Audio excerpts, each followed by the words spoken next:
Under the same moon, we share the love, embracing the differences like hand in glove. Spreading peace and joy, it's a beautiful sight. Together we shine in each other's light. United we stand in love's pure might. Watching the world share in love and light. Hearts beating as one in our peaceful flight. Colors of harmony painting the night. United we stand in love's pure might.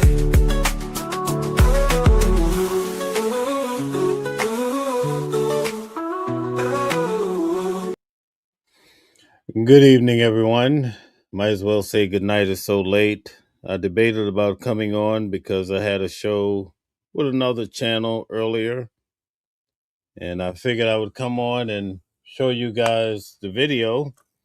But I'm going to go through the video along with the notes that we received from court, because it's not just the video. We also have the courtroom testimony. And we also have the surveillance video from Karmelo Anthony. So we're going to go through it all. It's a 15-minute video. I imagine it'll take us an hour. So if you could just hang on for 1 hour. If you happen to be watching this on the late night crew, make sure you hype up the video or whatever it's called. I'm going to give a few people some time to get in here and also join us. So I had said that this show would start at 11:30. So I'm going to give it a few minutes. I want to thank you guys for tuning in. If you have any questions, if you've seen the video already, feel free to start shooting me your questions now. I'll answer those questions. I've been talking about this case so much, I pretty much don't even need notes. But I'm going to break down the video. I'm going to show you guys that what I'd been telling you all along was actually right on the money. Karmelo, I keep hearing channels saying Karmelo was already in the tent. I'm going to show you the part where Karmelo actually comes and sit in the tent. It's insanity, you know, but we're going to get to it. I just want the watchers to be able to understand, you know, what was said in court according to what we see on the video. People are going to forever debate this. I'm not knocking that at all. But at least I can link up the timeline to show you exactly that what I had been telling you all week was right on point.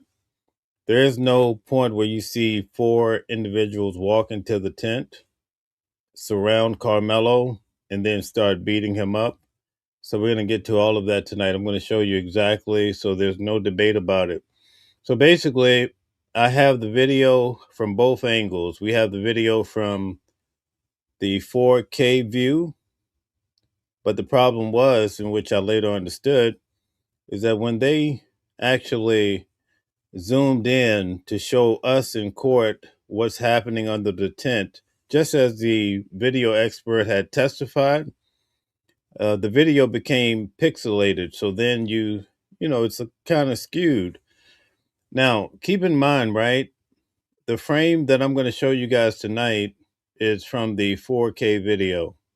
So it's 4K because of the camera, and at the distance without any zooming is 4K. When you zoom in, that's when it gets all still 4K, but it becomes pixelated, right? So we're going to get into all of that tonight. I'm going to break it down. So I'm going to get started now. Hit the like button, share, and subscribe. We're going to go through this. I'm going to tie in some points that we learned from the testimony in court. Let's get through this together. And thank you guys for all the support. Let's get to it. All right, so here we go. The video starts off. We see, I want you to notice over in the far right-hand side, you see the L's on top of the tent. That's Liberty Tent. That's very important to note. You can see where it's lit up. Actually, I have to go back to the beginning of the video, I believe. Actually, this is not the video. Let me see what I labeled it. Give me 1 second, guys. Let me see what I labeled the video. Let's see here. Give me 1 second.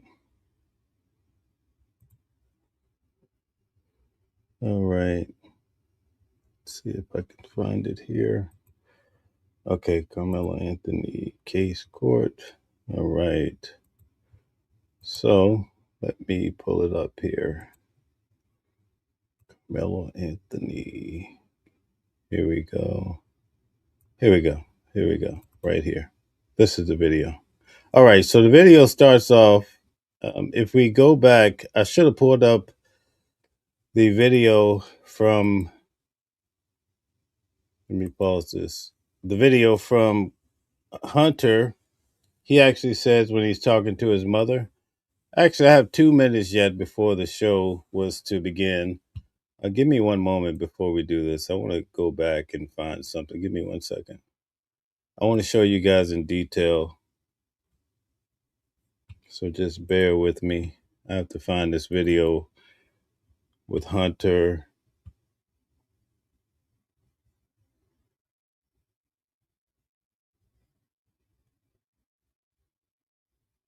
Okay.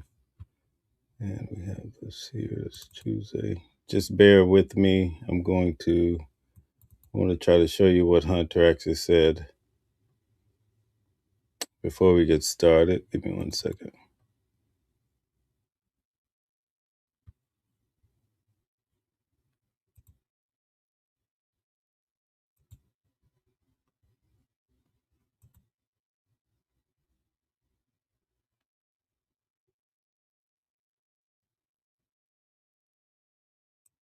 Okay. All right. So let's get back to it. I'm going to pull that up.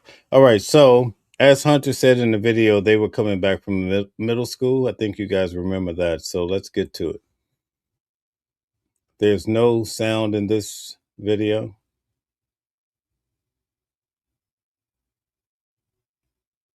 So they were walking along.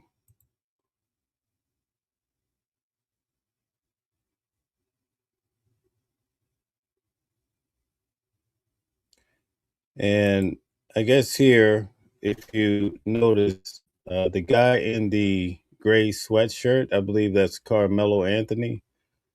In court, they showed us him coming inside the arena, going back out, and then coming in to find a seat where he actually went over to the tent. So let's check this out here. So that's Karmelo Anthony. He's walking along and he's actually heading over. He has his backpack on. And this is when I was telling you guys the West video frame. This is the view that I was telling you about. And I kept telling you guys how Karmelo would come in and out of this gate. So now he's highlighted. And this highlighting was done by the video expert that we actually had in court. He was the first witness to take the stand. And he's the one that highlighted the video for everybody to be able to see. All right. Now, before we get started, it's very important. I want to tell you guys this, and you can make a note if you want to. At 9:54, Austin arrives. We're talking about the tent. At 9:56, Karmelo arrives. And then at 10 o'clock and 48 seconds, the fight begins. And then at 10 o'clock and 53 seconds, it says the suspect started to run. Okay. So keep these timelines. Okay. A lot of people online are saying that Karmelo was already under the tent. And then you had these individuals walk into the tent and then they started to beat him. I'm going to actually show you guys that what we learned in court is actually true. At least just this part of it, right? I'm not talking about the whole case. I still felt like it was a self-defense type of situation. And I just have my beliefs for that. I'm entitled to that. But let's stick to this timeline. Keep it in mind. Austin arrives in the tent along with the guys. And then 2 minutes later, Carmelo's going to show up. So that's going to be the key point of tonight.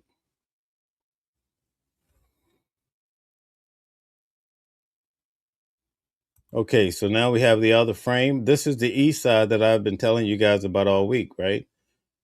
the east side cut right through the tent. This is Austin and Hunter's tent. Okay. And we're looking at it from the 4K viewpoint. You see how it's clear.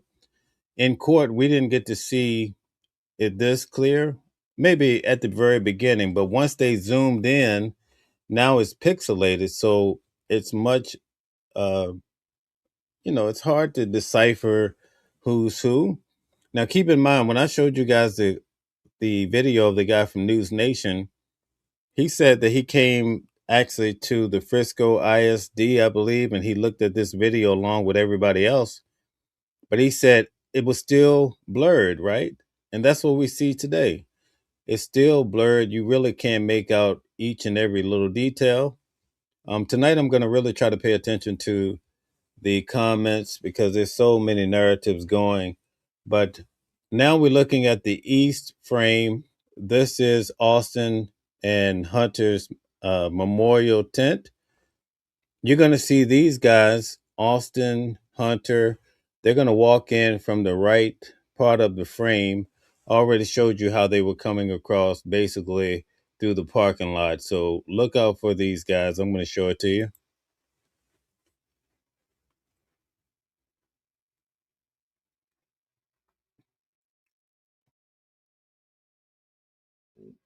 Okay, so we see people walking in, and you're going to notice, I'm actually going to try to expand this here. So you see a bunch of guys just walking in, and I think this is the full video, and you're going to see Austin. I haven't watched this fully, this particular version of it. I'm going to see if it matches up. You're going to see Austin, Hunter, and some of the other guys actually go up under the tent, I believe. So we just have to, there's so many different editions of this. So I'm trying to see how this one is mapped out.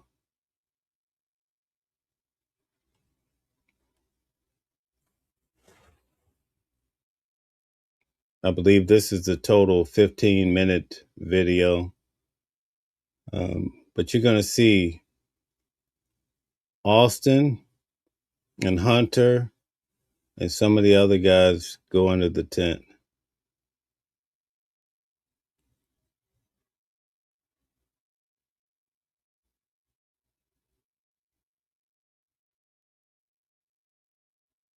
Actually, this is a different version. Okay, so this is not the exact video.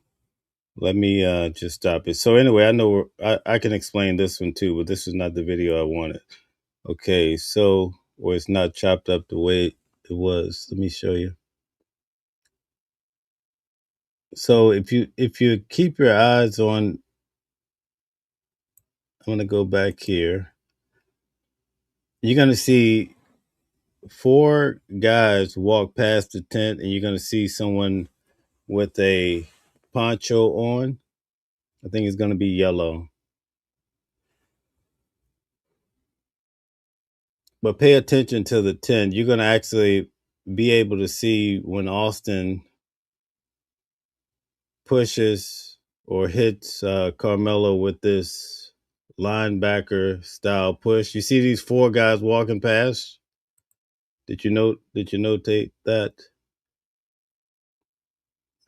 I want you guys, I'm gonna let it play out again. I want you to notice that these 4 guys are gonna walk past the tent.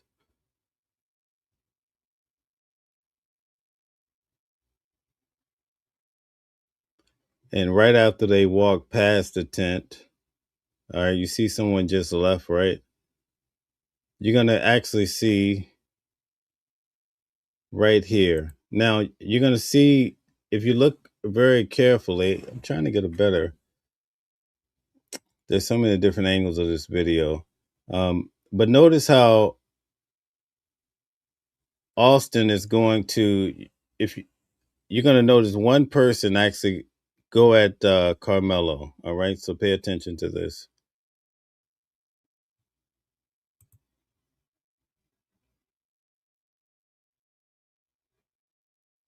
And then you're going to see Karmelo run out of the back of the tent.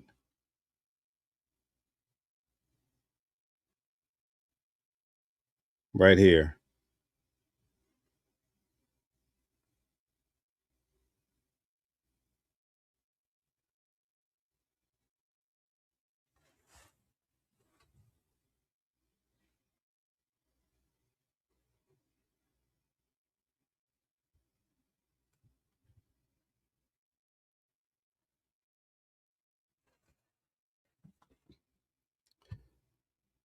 Let's see how I can remove this. Okay, so there you see Karmelo come out of the tent. So this is where I'm going to stop it at. Right here. So I'm going to go back. I don't know why this video is not working.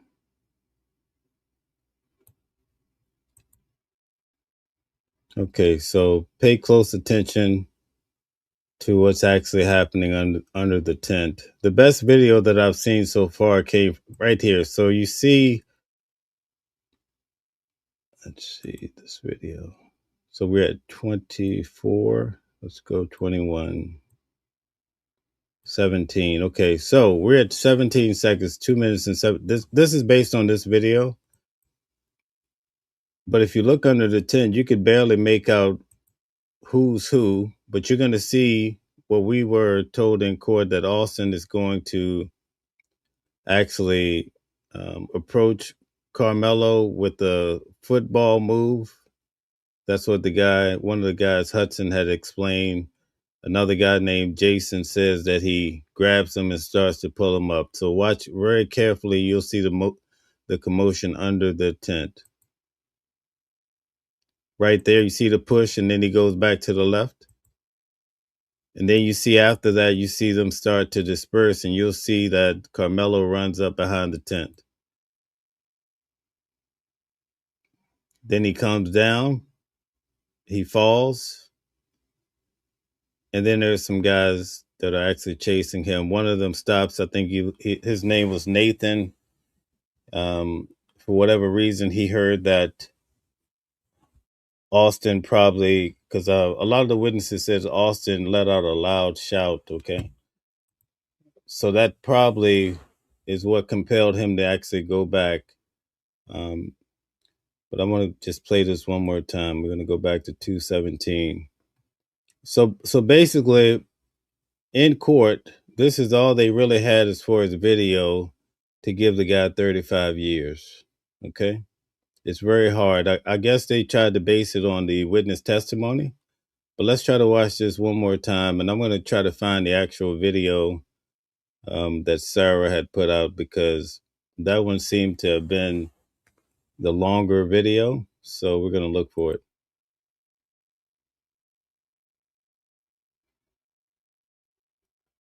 Right there, you can see the push, and then he goes back to the left, and then you see a whole bunch of commotion under the tent. Do you guys see that? Okay, Bernsey says he was never jumped. Okay. They had witness testimony. Okay. Nosy Rosie said, I see a push. I don't see him being jumped. Okay. All right. I'm not here to give you guys a narrative. And I wish I had a better video. I think I downloaded the wrong one. I'm going to pull up on X the right video so we can get the proper timeline. I downloaded this one from YouTube. It was a wrong video that I really wanted, but I'm going to get to it in 1 second. But anyway, at any rate, I want you guys to pay attention under the tent. You'll be able to see when Austin actually hits Karmelo with this, what they described as a football move. Right about now. See that? And when they swing backwards, he's probably stabbed at that point. Then you start to see a whole lot of commotion. But look how fast it takes for Karmelo to clear the tent. He's already out of there. You see that? They put the spotlight on him. He's running down, and he's out of there. So I'm sorry, guys. I did this at the last minute. Usually I have things together, but we're going to find that right video. Just give me 1 second to try to do that. So I'm going to do it right now. Let's see. I'm going to find the right video and get it up for you. Just give me a second. In the meantime, hit the like button, share, and subscribe. Thank you very much. See if I can find the right video. Okay, that's 55 seconds. I want the 15-minute video. Okay, here we go. So I'm going to show you guys the right video now. Sorry about that. But it's one of those days. So we just got to push through it. It's been a long day. But we're going to do this. Okay, so I showed you that, but this is the video I actually wanted. And again, thank you for bearing with me on this here. All right, here we go.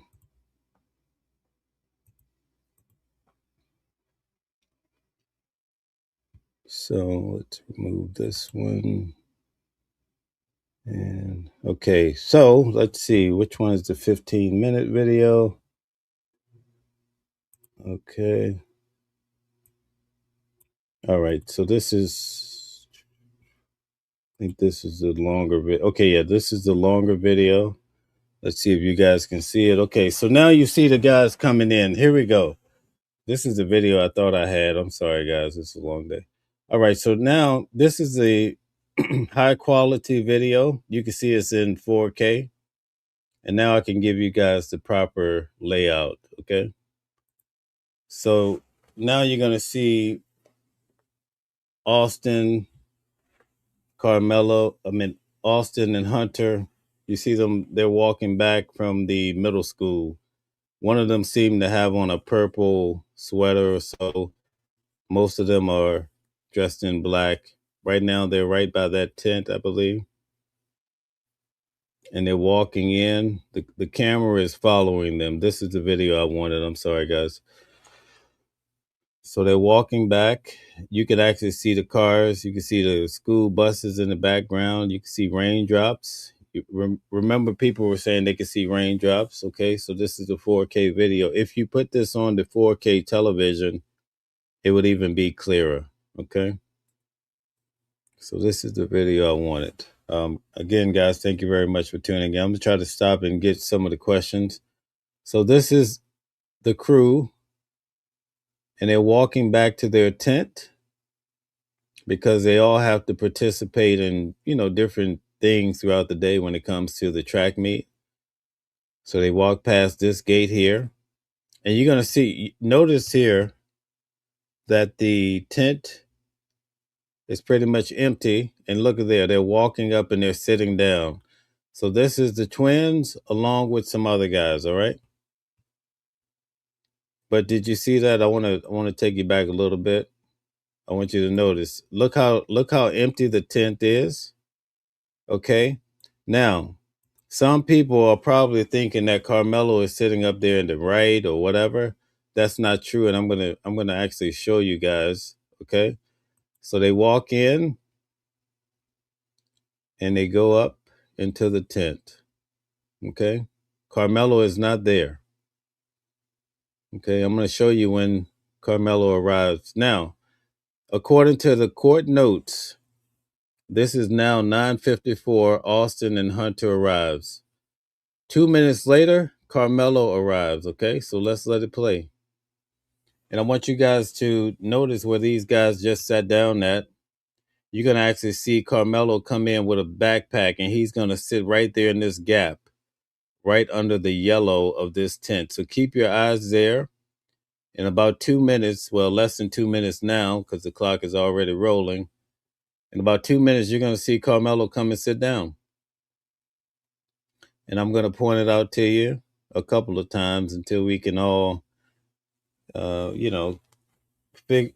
we could see at least what we are told in court. All right. So again, guys, hit the like button, share, and subscribe. Thank you very much.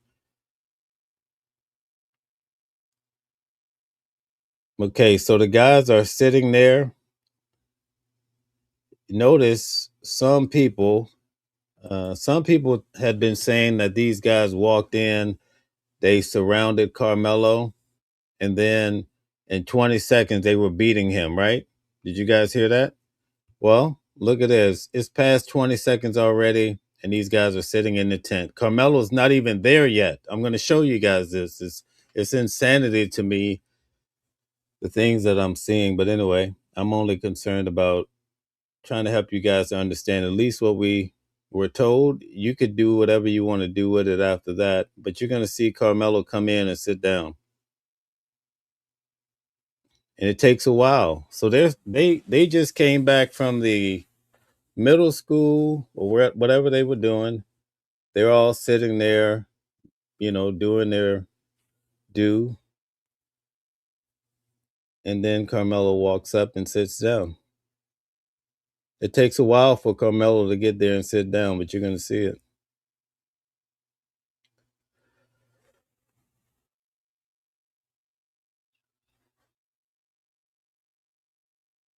There he comes. Here comes Carmelo, and he sits down. Okay. This is the point. This is the 2 minutes later when Carmelo comes in. You saw him fill in the gap. Okay. This is how it's described at court. See, he sits down right at that point. Okay. So let's go back. That's Carmelo arriving, sitting in the gap right here. That's 2 minutes later. If you do the time, that's him right there filling in the gap. You still can't make out his face or whatever, but I'm just giving you the court testimony. The person sits down, okay? So now we're sitting in court and they tell us that this fight is gonna happen, right? But we have to sit in court another 4 to 5 minutes because we're waiting for the fight to happen. So Carmelo's arriving now. So I'm gonna start the clock and watch how long it takes before the fight happens. Now, this corresponds to all the witnesses because the witnesses said that these guys were going back and forth. They were arguing. Some of them were telling, Carmelo to leave. It was over time. It didn't happen immediately when Carmelo arrived, but it happened over that 4 minute span. So check it out. So we're sitting in court, and I'm like, well, is this thing ever going to happen? Are we going to see the fight? And just keep your eyes on the tent. It's going to take 4 minutes. So this whole narrative where people are just saying, "Oh, these guys walked in." I showed you guys when Austin and Hunter arrived there, right? That's the narrative is when they arrived, they were there 20 seconds and then they started beating Carmelo. We've been watching over 2 minutes. Nobody's being beaten, okay? Carmelo arrived in that 2 minutes. Now we got to wait 4 minutes for the fight to happen. Okay, so here we go. And you're gonna see all sorts of people. People are just saying, "Oh, there's movement. Oh, they're fighting." No, these people are just minding their. They're just doing their thing. Now there's probably some words going back and forth with Carmelo because he's actually under the tent now. But you don't see any fighting. For the most part, people are sitting down. You see this guy, he shows up. You see the kids just walking by the tent. So look how much time has gone by. Nobody's fighting. It takes a whole 6 minutes before the fight kicks off. And that ties right to the court, the testimonies and everything else. You don't have to make up, we could get to a resolution and prove that Carmelo was tackled without having to say he was even jumped. But I'm going to show you in a minute when the fight kicks off, you're going to see. You're going to clearly see what was described in court. You're going to see Austin get up and he's going to snatch up Carmelo. You're going to see it. But notice this guy, he comes out. People just minding their business, Some guys are going to prepare to go running. You see some people on the field. You see this person walk up with their poncho, the yellow poncho. But time is going by. 4 minutes. And I'm in court waiting. I'm like, man, I see these people walking by. When is the guy's gonna get stabbed? I don't, there's no commotion, right? But this is what I've been telling you guys all week, and I get all of these bizarre people just, oh man, it just doesn't stop. But I want to show you. The video lays it out. So if anybody wanted to speak with the video, there's nothing I'm just gonna leave it there. But anyway, in a few minutes, you're gonna see the fight kick. You're gonna see Austin get up, and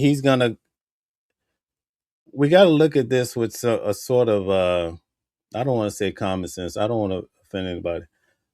We have to look at this for what it is, right? And I'm going to show you in a few minutes or a few seconds when this kicks off.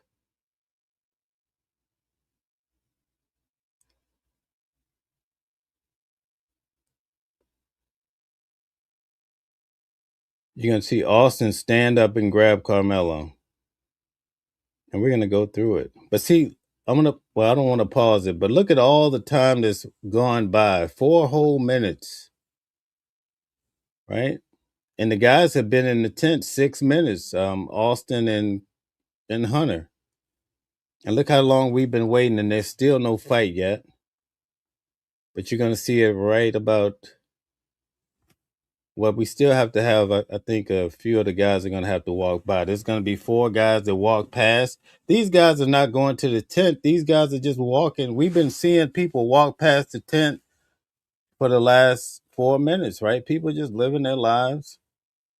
And we're still waiting for this fight to kick off. You see how long this is taking?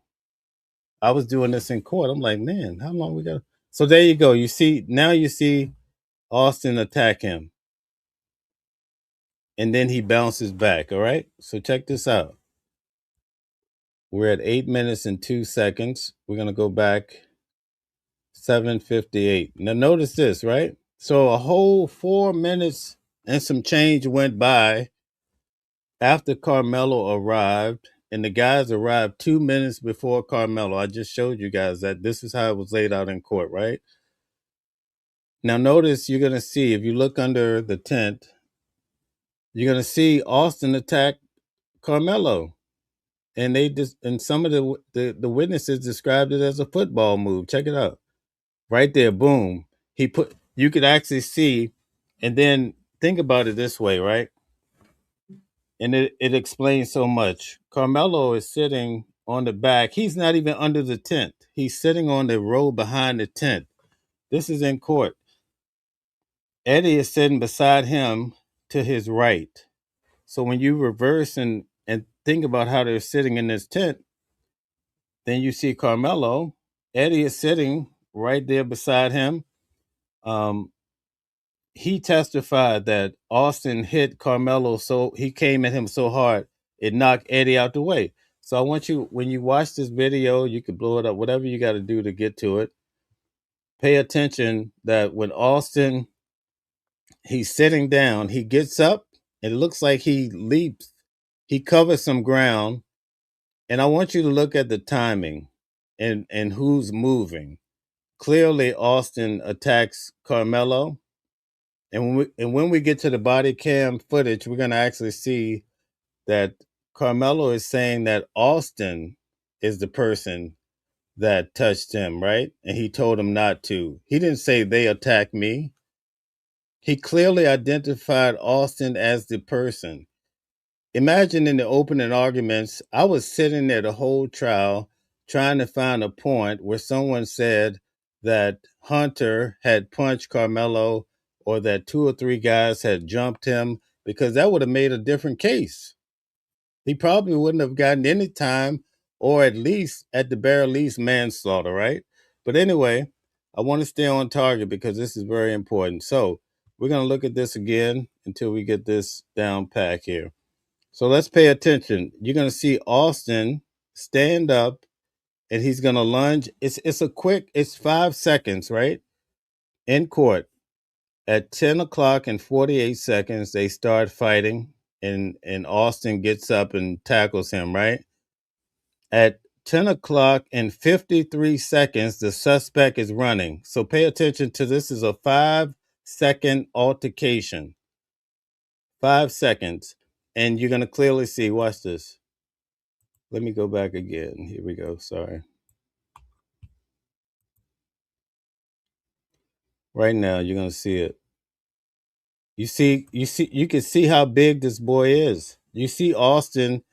You can also see his body like he's moving up bleachers, and you can see him push it. He's tackling, pushing.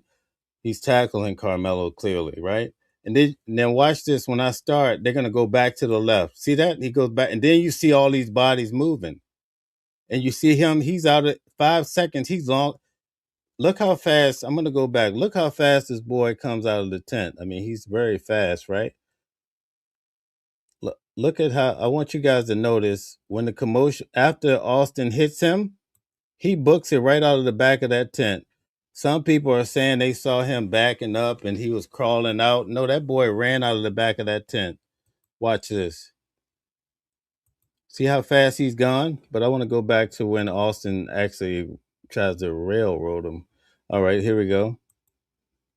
So they're under the tent, right? Look at the bodies moving, right? Do you see any fighting, any distortion? Look at this.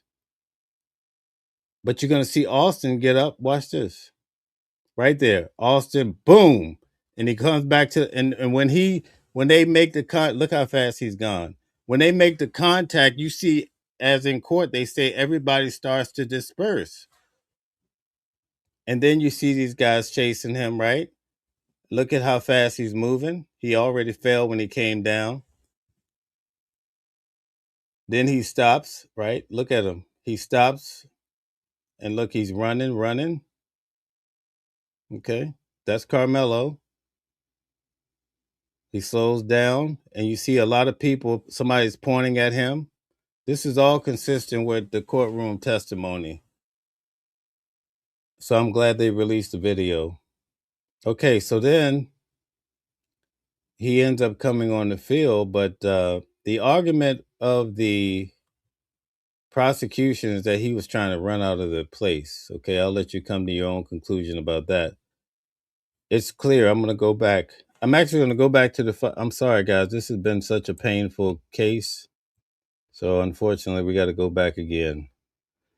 8:12. Let's see. What's the time on this thing? Okay, 8. It was 8:12, right? Yeah, here we go. 8:05 right here. 7:50. Okay, so pay attention again. There's the push and the pull back. Notice that you can clearly see it's Austin attacking this boy. We're going to play it again. Look. Austin's going to get it right now. Austin, boom. And then go back to the left. And you see some people running away out of the left of the tent. Once people figure out what's happening, you'll see these guys start chasing them. There's 3 guys there. One of them go back. He's booking it out of there. The prosecution said he was trying to run out of the establishment. That was in the opening arguments. You see, he stopped. That's why they say he was trying to blend in with the crowd. When he stopped running, they're saying he's just trying to act normal. Maybe he could shake him. But look at this guy running behind him, pointing at him. So they're all chasing him at this point. Now you got people approaching from this side. There's people all over the place, but these guys are apparently pointing at him. You see that? So then he comes back on the track. You see that? And he looks like he may be, let's see. It looks like somebody's walking with him, right? So they caught him. Somebody caught him. Look, he's holding. He has him. See? Maybe not. Let's see. There was Hooker. I want to see if this is Hooker. Hooker says that he put his arms around his shoulder. It looks like this might be Hooker, according to his testimony. In court, we didn't get a chance to see all of this video. They showed us 5 different angles. So today we're going to see some things probably that I have to try to see what's happening. Okay, so you can see him walking. There was a female white coach that her name was Tiffany. She says she stopped him first. That looks like that might be Tiffany. Yep, she gives him the hooker, and Hooker has his arm around his shoulder. And then Hooker says he walks away from Karmelo, and Karmelo doesn't try to run. So see, this is where he was right. He walked away from Karmelo. Then he's going to go back to Karmelo again and grab him again. Watch it. Maybe this is Hooker. If he comes back and yep, that's it. That's courtroom testimony. He comes back and grab him, and he tells him, man, you messed up your life. You can see Karmelo crying and hugging him. This is all testimony in court. He just told Karmelo, you ruined your life if this man died. Karmelo says, no, he's not going to die. Karmelo didn't want to kill the boy. I don't care what you guys say. I'm over it. He didn't want to kill him. He was trying to get the boy off of him. He testified. But listen, this is courtroom testimony. I'm going to pull up Hooker's testimony because we're here for it tonight. So this all jobs to what I heard in court. So here we go. Vincent Hooper. Karmelo said the young man wasn't going to die. Okay? This is the guy. He testified. You're going to see the little white coach, right? She stops Karmelo right here. Okay? She says she handed him over to Hooper. He's a big black guy, he's 6'2", 240 pounds. That's him. He said he put his arms around Karmelo. I see it right here. Tiffany went on about her business. He said he left Karmelo and took care of something. Karmelo never tried to run. He said he came back, and that's when he told Karmelo's son, the first time he said, what did you do? So let me go back. So right now he's asking him, what did you do, son? And then he tells him, he hit me. I told him not to hit me. So that's happening probably right now. He's going to step away. This is Hooper's testimony. He steps away, and then he comes back and he grabs Karmelo, and then he tells him now, he's going to tell Karmelo that you ruined your life. Carmelo's saying to him right now, he's not going to die. You see Karmelo jumped, and he starts crying, and he hugs Karmelo. Karmelo is crying in the Hooper's arms right there. He didn't intend to kill the boy. All that's in court, okay? So for all you people that's talking all that jazz, what I tell you guys on my notes is true. I've lined up everything for you, and I don't care what these other people tell you. You can believe him if you want to. So then he walks with him. This is all courtroom test. I saw this guy, big black guy, bald-headed guy, nice as can be, but he told Karmelo, you ruined your life. Karmelo broke down, and he had to hug him. It's all right here on video. So this is why I'm doing this for you guys tonight, because I know nobody else know this type of stuff to give you the real story. So anyway, okay. So let's keep watching. And then the officer is going to come and get Karmelo. See, they have him under custody. You can see he has on okay. I mean, everything matched up. I didn't get a chance to actually see the video after. You see Carmelo's crying and he's having a fit because he knows he screwed up his life.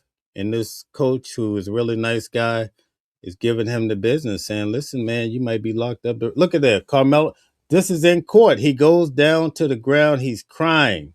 This is all in court, man. I don't understand these folks that just want to make up stuff. There's enough in this case without making stuff up. But this is the part I don't get. You guys can clearly see Austin. You don't need four guys. Austin was ready to give him the business and pick him up.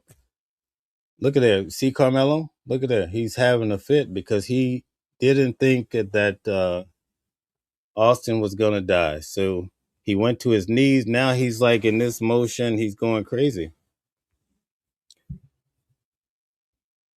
See that? And they're about to hand him off to the officer. And that's where we need the body cam footage. And usually I prepare. I was hoping that the body cam footage would be in this. I hope it is. If not, I'm going to have to find it for you guys. I want to go through this tonight as much as possible. I'm here for it.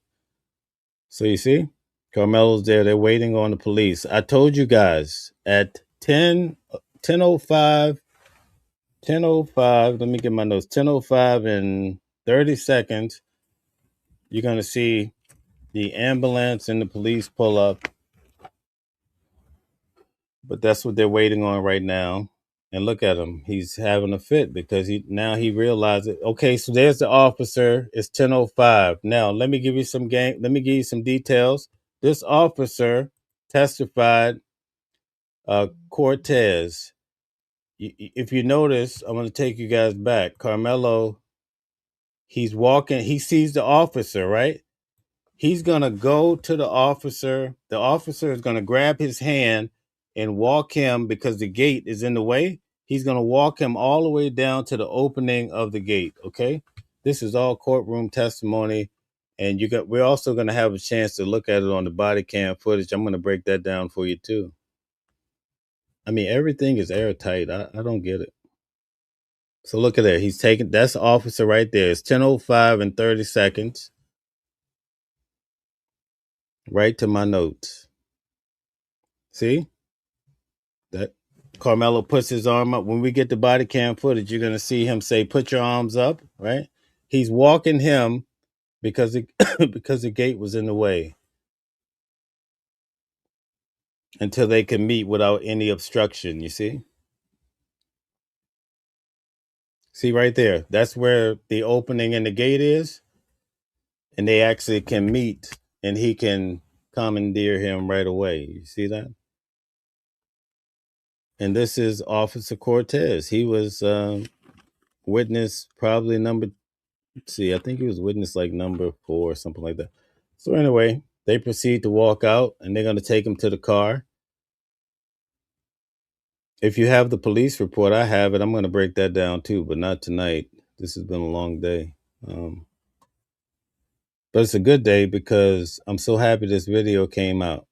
It lines up. You get a chance to see that all this 4 guys walking up. I showed you guys when Austin got there with Hunter. I showed you guys as best as the video allowed and with courtroom testimony. Carmelo came 2 minutes later. And then we sat around for 4 minutes waiting for the fight to happen. That's how this thing happened, folks. I don't know what people. Anyway, I won't get into all that, It's time to move on to a different case because it's just too much craziness. So when we get to Cortez, my notes on him, then you understand what's happening here. But you can see Carmelo, he sits him down. We're gonna see it on the body cam footage. So this video is almost over, and I'm gonna try to pull up the body cam footage. Give me 1 second here. But before we go, I want to show you guys again because I've been on this all week and people have been talking. And I said, I told Calvin, even Calvin, he's like, this boy was clearly not jumped. Anyway, you have to watch the video and come. I don't even want to give a narrative. You have to come to your own because I could see it till I'm blue in the face. Carmelo, when we watch the body cam footage, you're going to see what he says. Austin, he says I told him. He didn't say they. If Carmelo had said they, he probably wouldn't be locked up for 35 years because in the opening arguments, right? Opening arguments, they didn't mention him being jumped. I saw the video. Now you guys seen the video, right? Okay. You make out enough to see that Austin was on his back. Okay. Carmelo, we're going to watch the body cam footage now. He clearly says it's Austin. When he talks to Coach Hooker, he says, I told him not to put his hand on me. Okay? In the closing arguments, right? They could have came up with this whole theory. He was getting pounded by 4 boys. That would have went a long way for this case, right? I look for that as I sat in court every day, and it was just not there. So I'm going to have Calvin come on because he's an attorney actually in Dallas, and he can explain to you guys how you can't just look at a video and come to a conclusion. You have to look at all the witnesses and then come to a reasonable conclusion. And that's just how it works. It still doesn't take away from the fact that he felt his life was in danger with someone trying to pick you up, right? So anyway, we're gonna just stick to the facts here of the video. So I'm gonna go back here again. I want to show you guys. Let's do it a little bit different, okay? Because I already walked you through it. Let's do this timeline again, okay? So this is the actual 4K video. You see it's clear. That's why a lot of people are coming forward and they say, "Oh, we saw a clear video." But see, what we saw was the zoomed in version because look how far the tent is over there. So in court, the video expert, he actually explained that the video will become pixelated because we're zooming in. You can't see the quality, right? And so that's why a couple nights ago when I showed you the guy on News Nation, I'm gonna do this show again tomorrow, but I'm gonna be airtight and give you guys a great show tonight. I'm tired, but I just wanted to get this out there. He said the video was clear, right? So that's what he saw. This is the video from that the guys that they had a chance to see. But he says when they zoomed in, it was blurry, right? And that's what we saw in court. And not only that, in order to see it at its premium clearness, you have to watch it on a 4K TV. Okay. So we were in court sitting watching regular monitors, but it's blurred on any of these, right? So let's get to it. I want to show you guys. We're gonna just so here are the guys walking back, right? I showed it to you. Now I'm gonna just go through this for the people that came in here late. According to my notes in court, 9:54, Austin and Hunter arrives. 9:56, Mello arrives. That's not only do they say or show us it's at 9:56 when Karmelo arrived, which was 2 minutes later. They actually verbally said in the opening arguments, that he came 2 minutes later. Okay. After the guys arrived. So we're going to go to the video. I'm going to show you that. Here comes the guys right here. This is the whole group of Austin and his brother and some other guys. They all came in, most of them, and gave their testimony. Here they are coming back from the middle school, according to Hunter in the video with his mother. Okay. And notice they're going to go and sit under the tent. Notice before they sit under the tent, you see how empty the tent is? Here's the problem. When a lot of people went to see the video at the Frisco ISD, I heard the lady that worked there was telling them, you guys see the darkness in the back corner of the tent? She was telling them, okay, that's Karmelo sitting right there. That's not Karmelo, right? That's not Karmelo, but that's how that muddied the waters because she was giving people commentary.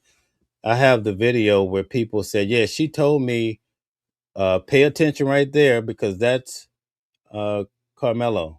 Okay. So check it out. You're going to see Austin, Hunter, and them go sit in the tent. See that? Three of them there. They're going to sit down. They're just living their lives. They're not going to surround some boy. And if what people are saying were true, then in 20 seconds right now, we should see a fight because that's what everybody's saying. They walk into the tent and then 20 seconds later, there's a fight. Okay.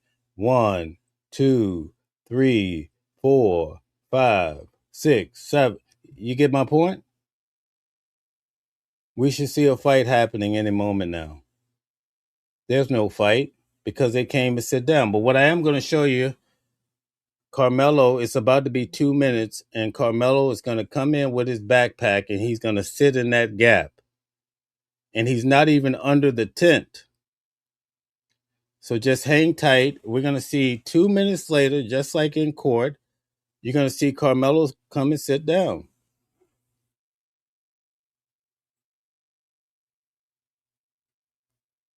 It's a shame I know this case so well, but I've been arguing all week, so now it'll forever be with me. And all it does is distract from the fact that the boy was trying to protect himself, and we're over here arguing. One day I'm arguing with the supremacists. The next day I'm arguing with the bros. Like, what are we doing? Why can't we just focus on Austin attacks this boy? We're gonna see it. He has no right to move the boy out of the tent. That's the bottom line. I don't care what anybody say. And you definitely can't go pick a boy up. So we're gonna see Carmelo come and sit down any moment now. Keep your eyes on the gap in the tent. Okay. There's Carmelo. You see him walking in and he sits down. This is according to courtroom testimony. The video is of course, is blurred. Now, it's blurred. Now, keep in mind, when Austin get up to attack him, I want you to notice that that's exactly where Austin goes. Okay. All right. So now here's the part. I showed you guys Austin Hunter. They came to the tent. 2 minutes later, Carmelo came, right? We have to sit here 4 minutes before the fight happens. What happens to the four guys who walked up and 20 seconds later, they were beating his butt? It's just not there. Okay, so we would have to wait 4 minutes. You know what? I'm sorry, guys. We're going to do that again. We're going to wait the 4 minutes for the people that just can't come off this idea that they're not getting the point. So we got to wait for the fight 4 minutes to occur. Yeah. And so in court, and of course, people are going to be moving around. Um, there's no fight happening now. People are just living their life. The guy Jason said he was on Instagram, but they're arguing, and Carmelo is saying you guys suck ass or whatever, and Austin told him I'll beat your ass. They're just going back and forth, back and forth. This kid, people probably say he's the hit man. This guy's there he's just living his life. He's at a track meet, probably hungry, trying to find some lunch money. These people are walking along, minding their business. They might be future husband and wife. Who knows, right? They're just walking, living. But look under the tent. It's chill, right? For 4 long minutes. And then you're going to see Austin attack Carmelo. I showed you where Carmelo sat. So when Austin gets up, he's going to go right to that spot. I mean, it doesn't take a rocket scientist to figure this stuff out. This guy, he comes out, people are saying he might be the whistleblower or something. It just gets to be out of control. So we got to wait. Okay, so now the girl comes in the yellow poncho. She's the sister, I believe, to Jay, and I believe the mother was the pediatrician for the twins. Okay, they testified that in court.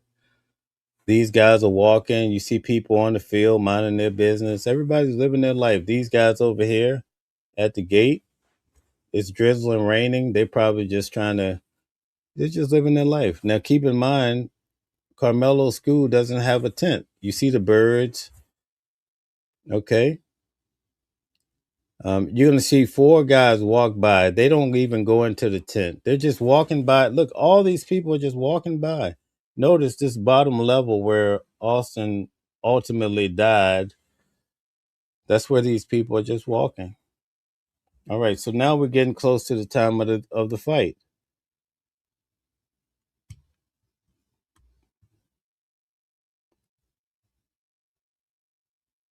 And notice the movement in the tent up until Austin attacks Carmelo. You're gonna see him. He's a big boy. He's like it's insanity, the way he approaches it. It's probably not a great idea to go out here and okay, so we're getting to the fight. Look, check it out.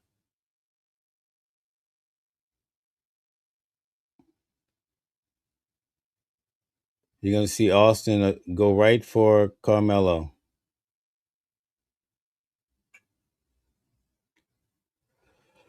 It's only 5 seconds, folks. That's it. From the time Austin, right here. Boom, he hits him. He goes back, and look how fast Carmelo's out the back of the tent. Come on now. What are we doing? And look, I'm going to stop it again. I want you pay attention to this very carefully. Austin is the only one moving. It's consistent to what we learned in court. Now, there may be another video out there that people are saying that shows you something different. I'm not knocking that, but I'm just trying to give you. So watch this. Watch movement. We're going to take this click by click. People are sitting under the tent. There's 20 kids. The girls are at the bottom. They said one witness says the girls were also in the middle. Okay. Austin's you could tell he's a couple bleachers down. He gets up and he's going to lunge at Carmelo and try to pick that boy up. You know, check it out. That's what Jalen told us, how he grabbed him with two hands on his hoodie.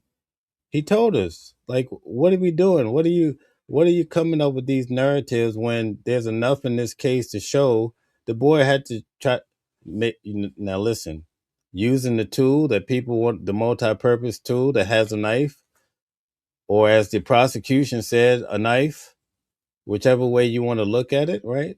The defense said multi-purpose tool. Okay.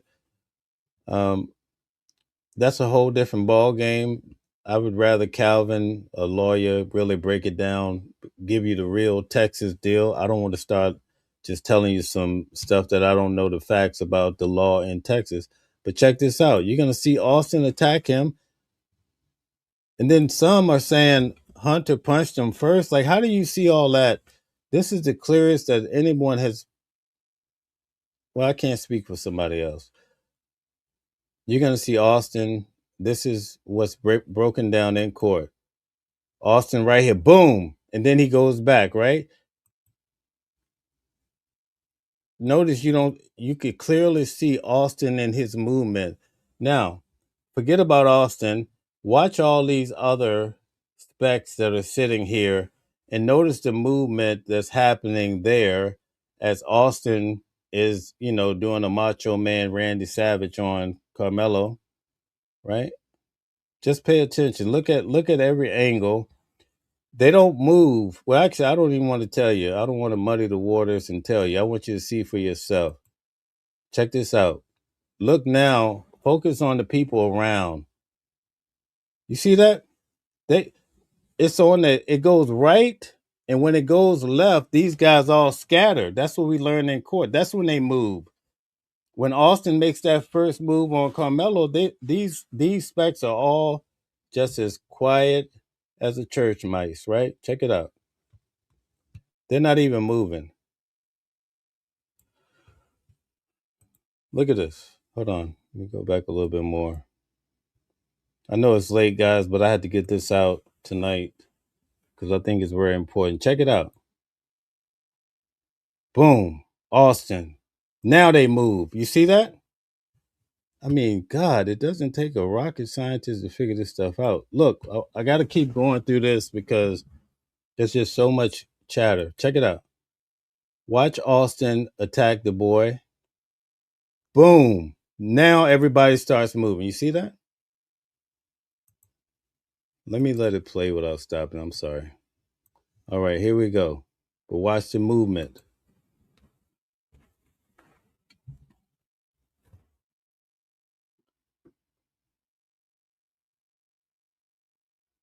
Boom. And then he goes and then they scatter. And then look how fast Carmelo's running for cover. And you see this guy, Nathan, one of the guys, Nathan, runs behind him. Then he stops and go back. and two of the guys keep following him, right? And he's booking it. But then one of the kids said he tried to blend in with the crowd. He's probably interpreting when he stops. You see that?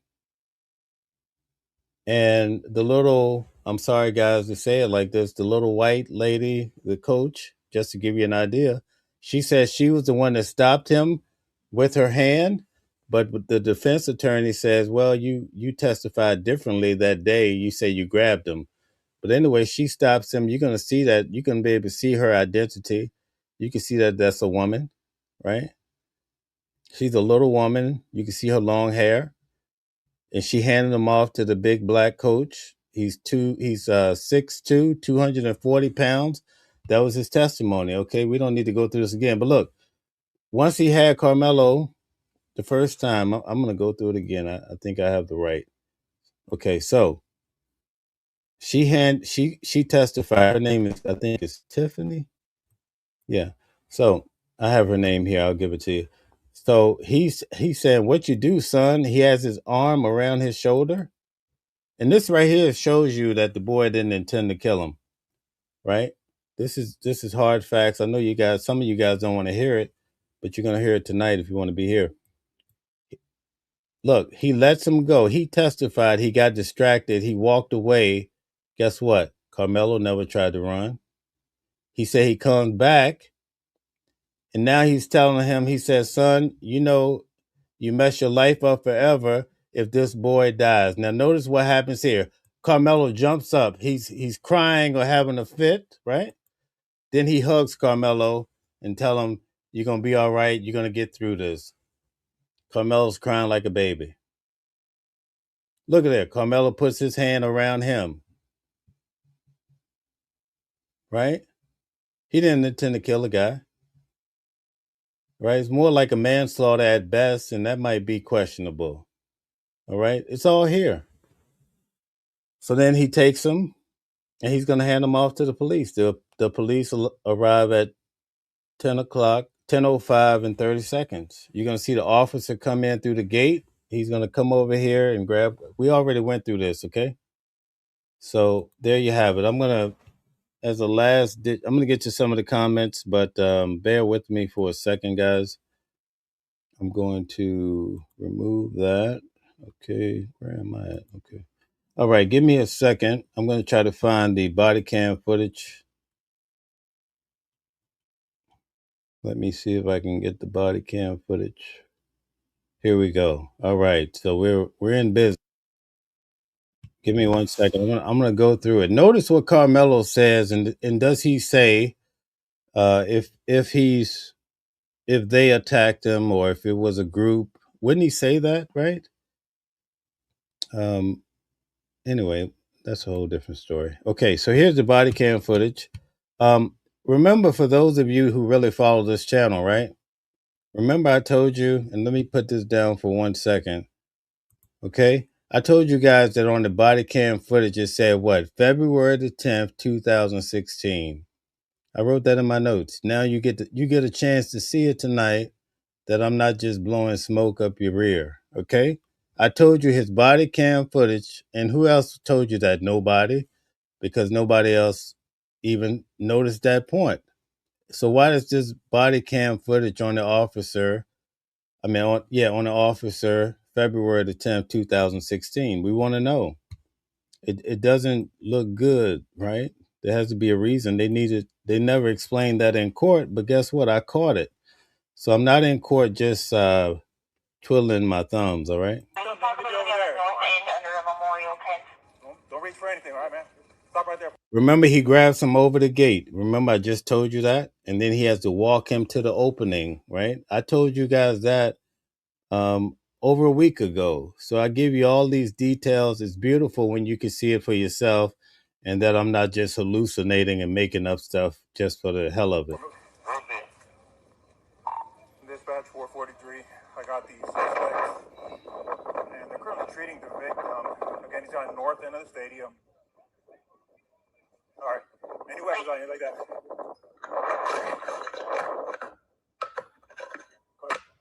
Look here. He's walking him to the opening because the gate's there, right? You hear that? He put his hands on me, not they. He put his hands on me. He's talking about Austin, folks. So you can't just look at one video. You got to look at all the video. You got to look at all the witnesses. And also Dominique, who represented Karmelo, says what? He wasn't jumped. That's his representative, right? The guy that looks like Martin Luther King, the spokesman. He also said he wasn't jumped. Anyway, let's listen carefully to what Karmelo says. He put his hands on me. You hear that? Not they, not them. He put his hands on me.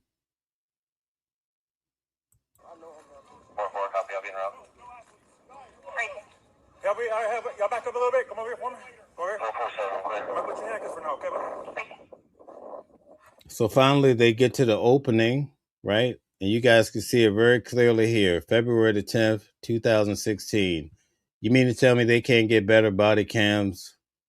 That's very important to get the time, right? What are they doing down there in Texas? I don't know.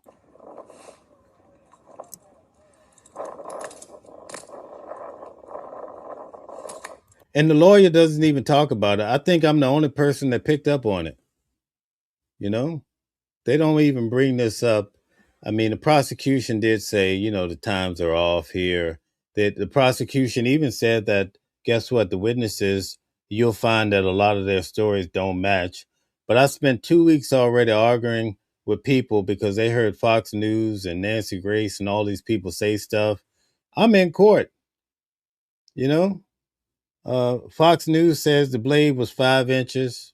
The blade, we clearly saw it was 3.5 inches. But by the time everybody heard from them, when I said, they say, oh, you don't know what you're talking about.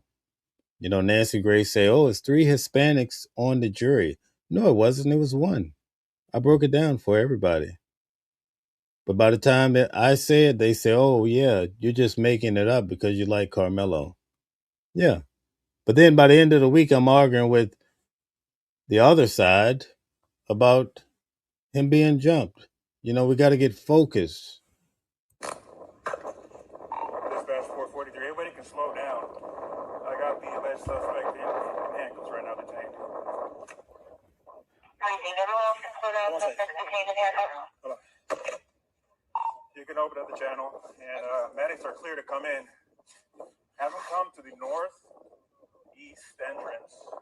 That's gonna be a gate that's wide open there, and then come to the victim from there.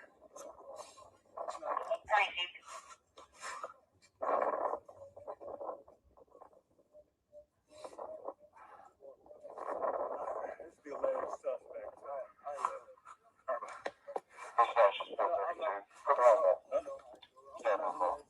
Okay. All right, guys. So I told you guys 2 nights ago, I said he had on some dark blue jogging pants, and he had on some black and white Nikes. I guess they call them Chucks or something. I told you guys a few nights ago, and guess what? You can see it for yourself. See that? See, I write all these things down.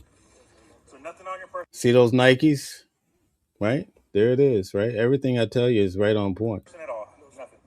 Mind if I reach in your pockets and stuff and all? I even told you the officer has on a wedding ring. I don't even know why that's even important. I just write down what I see. All that. Stamina.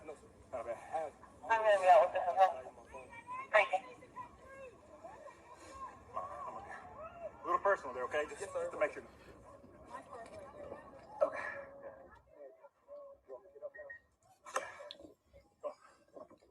All right. The victim's going to be underneath that tent over there, so I'll get medics.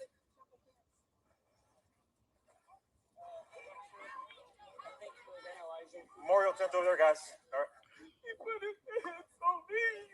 He put his hands on me. Do you guys hear that? I mean, what do I got to do here? I don't think I could talk about this case again because I'm a little ticked off. He put his hands on me. Not they, not them. Jesus Christ, man. I swear to God. I told him not to. He put his hands on me, not them, not they, not the twins. He's talking about Austin. Let's hear it again. Does this sound like a guy that's a cold-blooded killer? Like he intended to just go there and take somebody out? But a lot of people are going to say, oh, he's just faking, But anyway, check it out. I told him not to. He put his hands on me. Guys. All right. He put his hands on me. I told him not to. He put his hands on me. This is an altercation between two guys, right? He's told you got to listen to Karmelo. He's the guy. This is the only, we didn't get to hear from him in court. We get the body cam footage of him telling his story. It's a tough story. You see him hugging the coach. The guy is saying he put his hand on me. I told him not to, not them. I hate to keep repeating it, but I have to.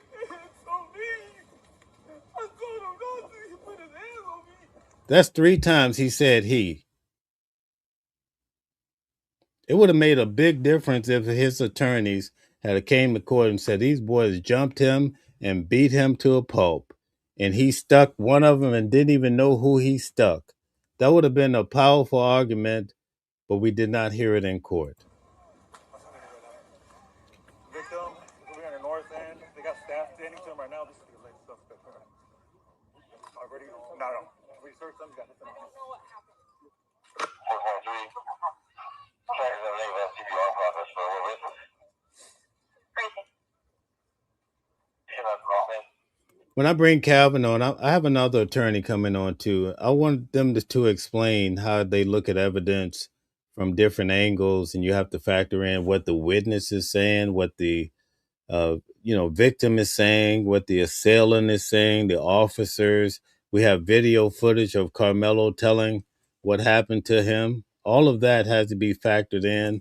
We see Austin being aggressive and trying to pick him up and get him out of there. Whatever he's going to do with him, we don't know because of how the story ended. But anyway, it is what it is. It's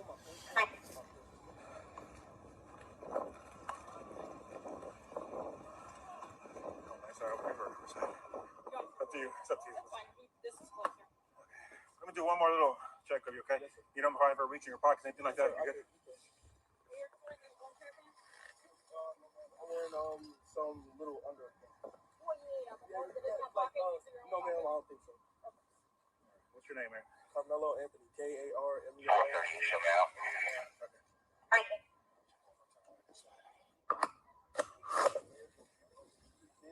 Have a seat here real quick, man. Wash your hands. Let me check your hood here, buddy, okay? I'll tell you what, lean this way so you're not resting on your hands, okay? All right, see a little bit of blood on your hands there, okay? All right. So your first name is Karmelo? Let's see, hold on one second. I don't know yet, man. Karmelo, Caraka. Okay, let's see. There's a point where Karmelo asks, is he going to be okay? I'm trying to see if this is the point. Give me a second. Because the officer says, I don't know yet, man. So I think this is when he asks, is Austin going to be okay? Karmelo, Karmelo.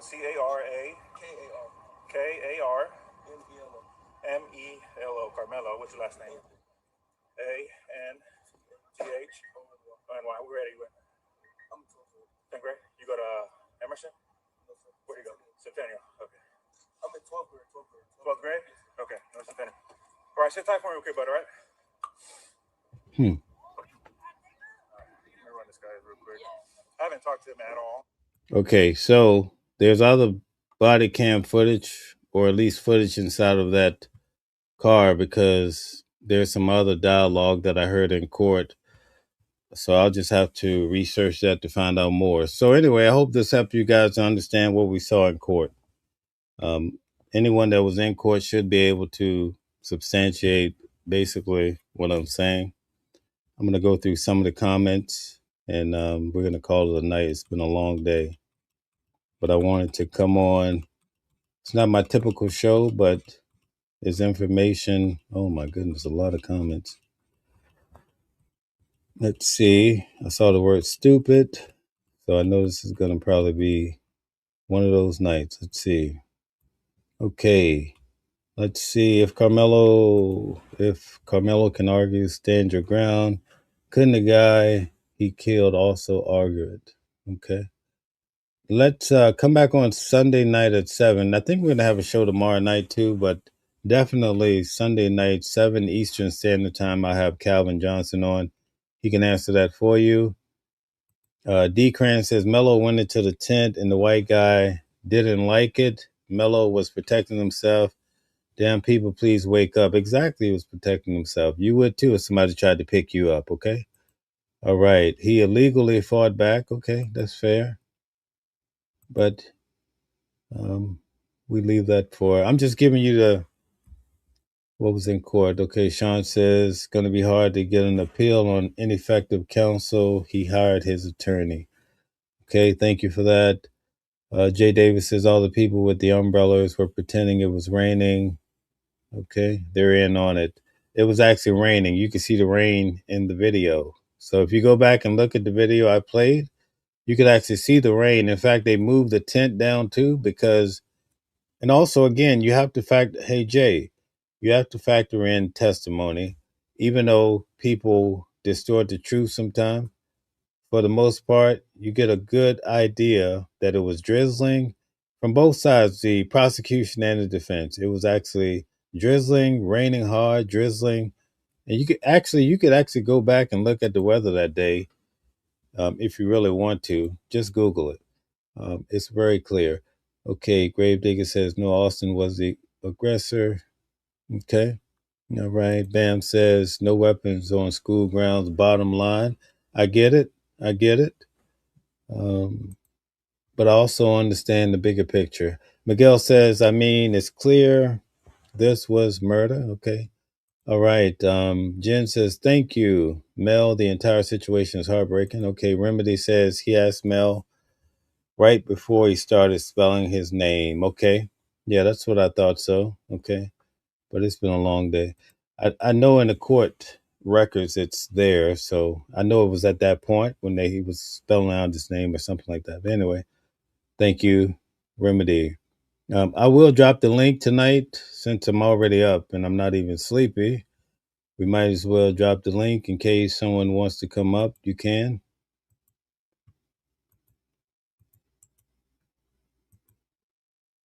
Okay, so I dropped the link. You can come up and ask questions. I'm here for it. As long as you're respectful. I also need to see your camera open in the back. And it's up to you if you want to come on screen with it or not. But I need to see that you're a real person and you have clothes on. We get some weirdos coming up playing porn and all this other bull. Not tonight. All right, so there you have it, folks. I hope you can understand the breakdown. But I get it, though. Okay, Calvin. Calvin, you want to come up? I didn't know Calvin was here. Shout out to Calvin. Man, Calvin, you up this late, man? Calvin, let me say, oh, my goodness. Let me send you the link. All right, we have the criminal defense attorney. Calvin, I'm taking that you want to come up, brother. So come on up. Man, that would be awesome to have Calvin come up. Let's see. Calvin, give me a moment, man. It's been a rough day. I closed on a big deal today. A really big deal. So it was stressful, but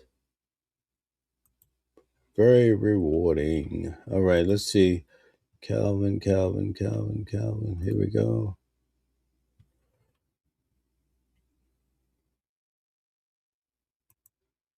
Okay, shoot. What is this about?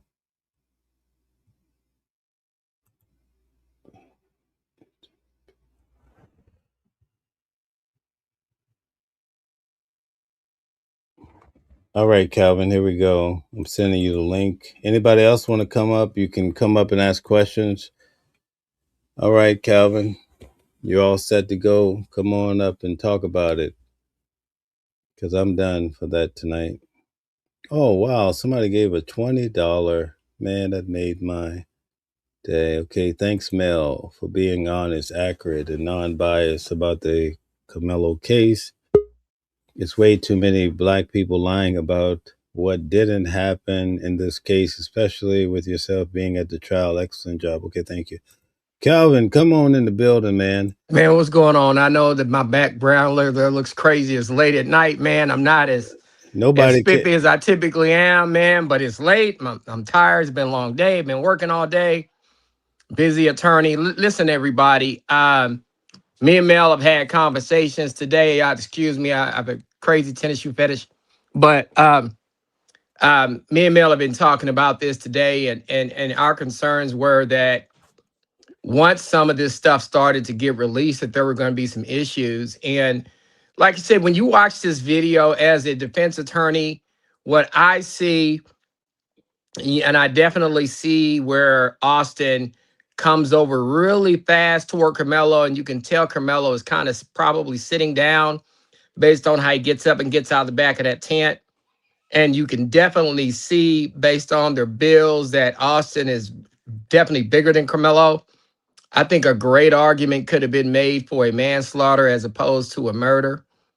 And I think that could have been done. But I think that in the beginning, even before the lawyers were hired, I think that getting somebody else that wasn't a lawyer to go speak for you was a huge problem. Because remember, the reason why we, number one, got this video is because we're watching this video, and based on watching this video, you could tell he wasn't jumped. So let's quit.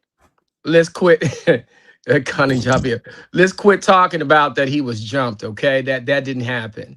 In addition to that, we also know that he wasn't jumped because the family spokesman Dominic Alexander said he wasn't jumped. So once again, all that jump stuff, let's get out of that. But you can admit that Austin's a hell of a lot bigger than Karmelo. He's a linebacker. Carmelo's a wide receiver, a flanker, a slot receiver at best. And so you can definitely tell that he was a bigger, more imposing figure. And you could see a big rush or body. You can see a body quickly move over toward him.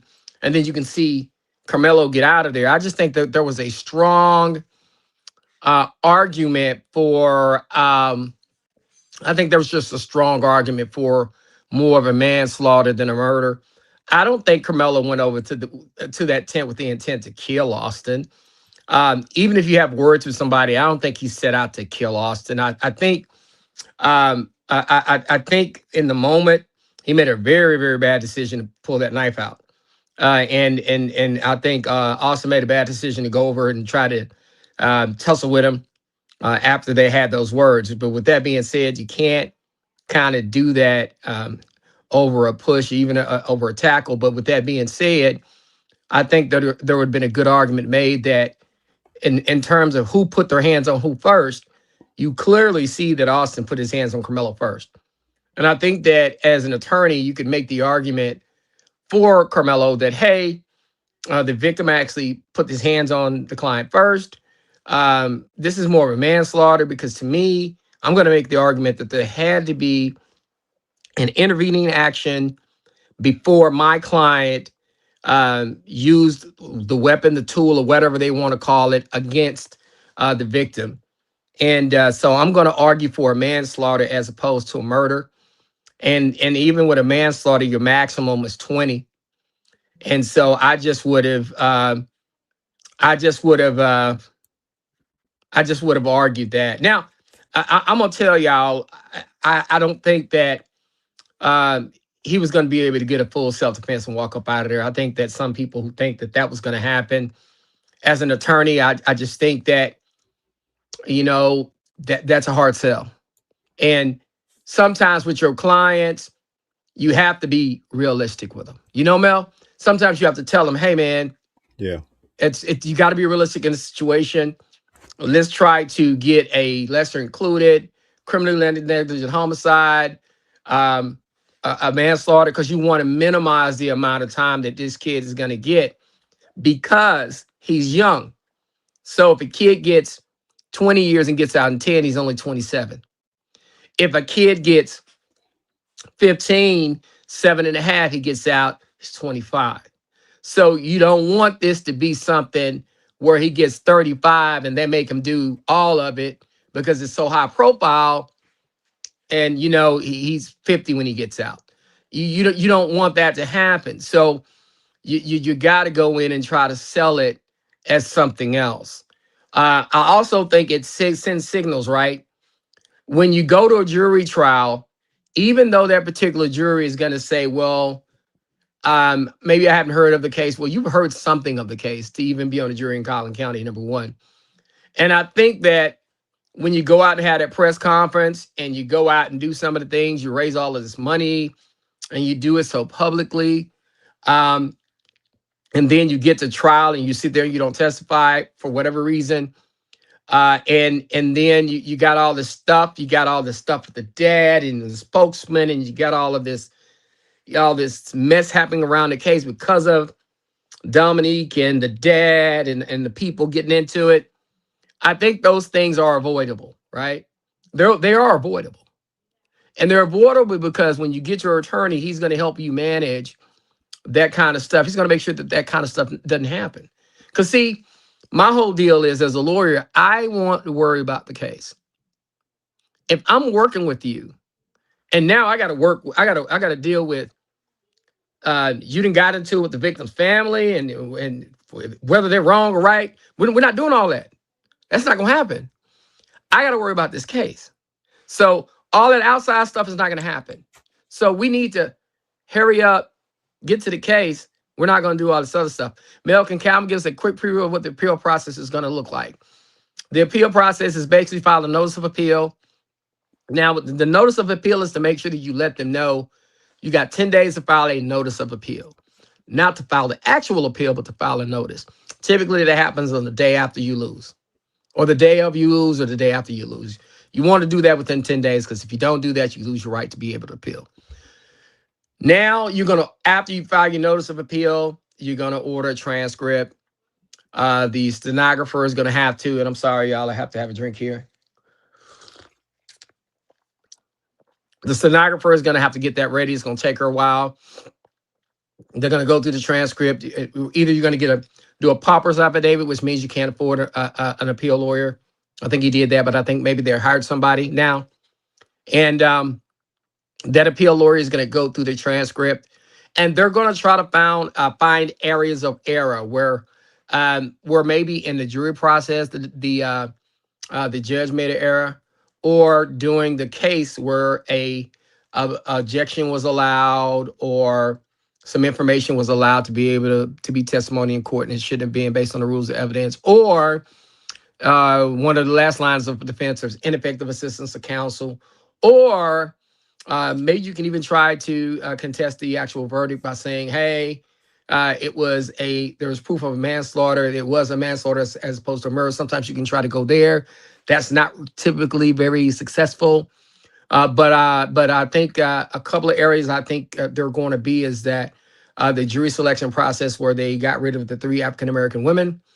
I think that's going to be an issue, and they're probably going to try to go ineffective assistance of counsel. I know they're going to try to go there. However, and I will say this, when you look at this video, putting Karmelo up there would have been tough, because of when you watch this video, putting him up there would have been tough. I know that, because he would have had to withstand a very thorough cross-examination. And for some reason, and I was saying this with Mel earlier today, there's something there in terms of why he isn't testifying. There's something there. There's something that the defense team is afraid of, in my eyes, that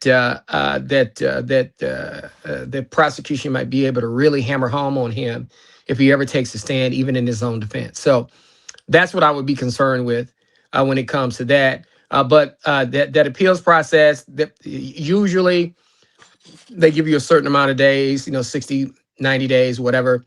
But sometimes you can get extensions because it's a big case. There's a lot of stuff you got to do. The stenographer is going to have to get the reports ready, or the transcript actually ready. And then you submit it.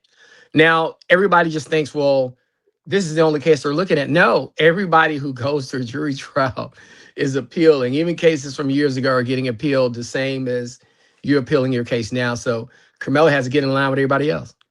And so typically, It can be anywhere from 6 months to 2 years for him to get an answer. We just don't know when that answer is going to come down. And they could do a number of things. They could say, "Hey, we found error, but it's not reversible error, and the verdict will stand." Or we found error in the sentencing, and then they can make them go back and do a sentencing over.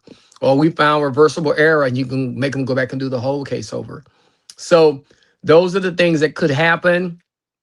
But like I said before, I just think that the issues here are, to me, I definitely would have went for more of the manslaughter as opposed to letting him getting him convicted of murder, because that range is so high. I mean, 5 to 99 to life, that's a mess. If I'm maxed at 20 or maxed at 2 years on a criminal negligent homicide, that's different, you know. So you got to be careful. I might not have the punishment range right. I have to go take a look. But with that being said, the lower the punishment ranges, that's what I want to make sure that I get him into those, so that I don't have to worry about the big range. Okay, I want to avoid the first degree felony at all costs, and I'm gonna let his family know, hey, I'm gonna give them a realistic assessment. But I think that when you go out there on that press conference and you have that conversation and things go south, I think you kind of dig your heels in. And I also think that you eliminate your ability to get a plea bargain. I think you eliminate your ability to be able to kind of, in a sense, be able to really say, hey, you know what? I don't want to go to trial and end up getting a murder conviction. I'll take a manslaughter, and I'll take 10 or 15 or 12 or something like that. Something like the other young men who were getting that were convicted of similar crimes in Texas, right? So you have to look at that. And I'm going to tell people as well, when you look at that, a lot of people, oh, you just want, no, man, listen, this is a young man who has a long life to live. Do you want yourself put out there with the possibility of doing 20, 35, 45, 55, 65 years? No, man. You have to seriously think about that. He's actually doing that time. And a lot of us, I say a lot of us, but a lot of people in this world, they want to vicariously live their lives through him. But they're not doing the time. He doing the time. You're not doing this time. You're not doing a day. You're not going to put any money in his books. You might say a prayer for him when he went, but after that, you ain't going to think about it. So you have to sit down with that family and explain to them. And you have to be honest. And sometimes, as a defense attorney, is it possible that Karmelo was bullied before by the Metcalf twins? I don't know. But one of the things I think we got to really stick to is the actual altercation at hand. And the reason why I say that, and I'm not trying to be funny, everybody, listen, y'all, that video is going to be what the jury's going to focus on. We may feel like, well, we should focus on something else. No.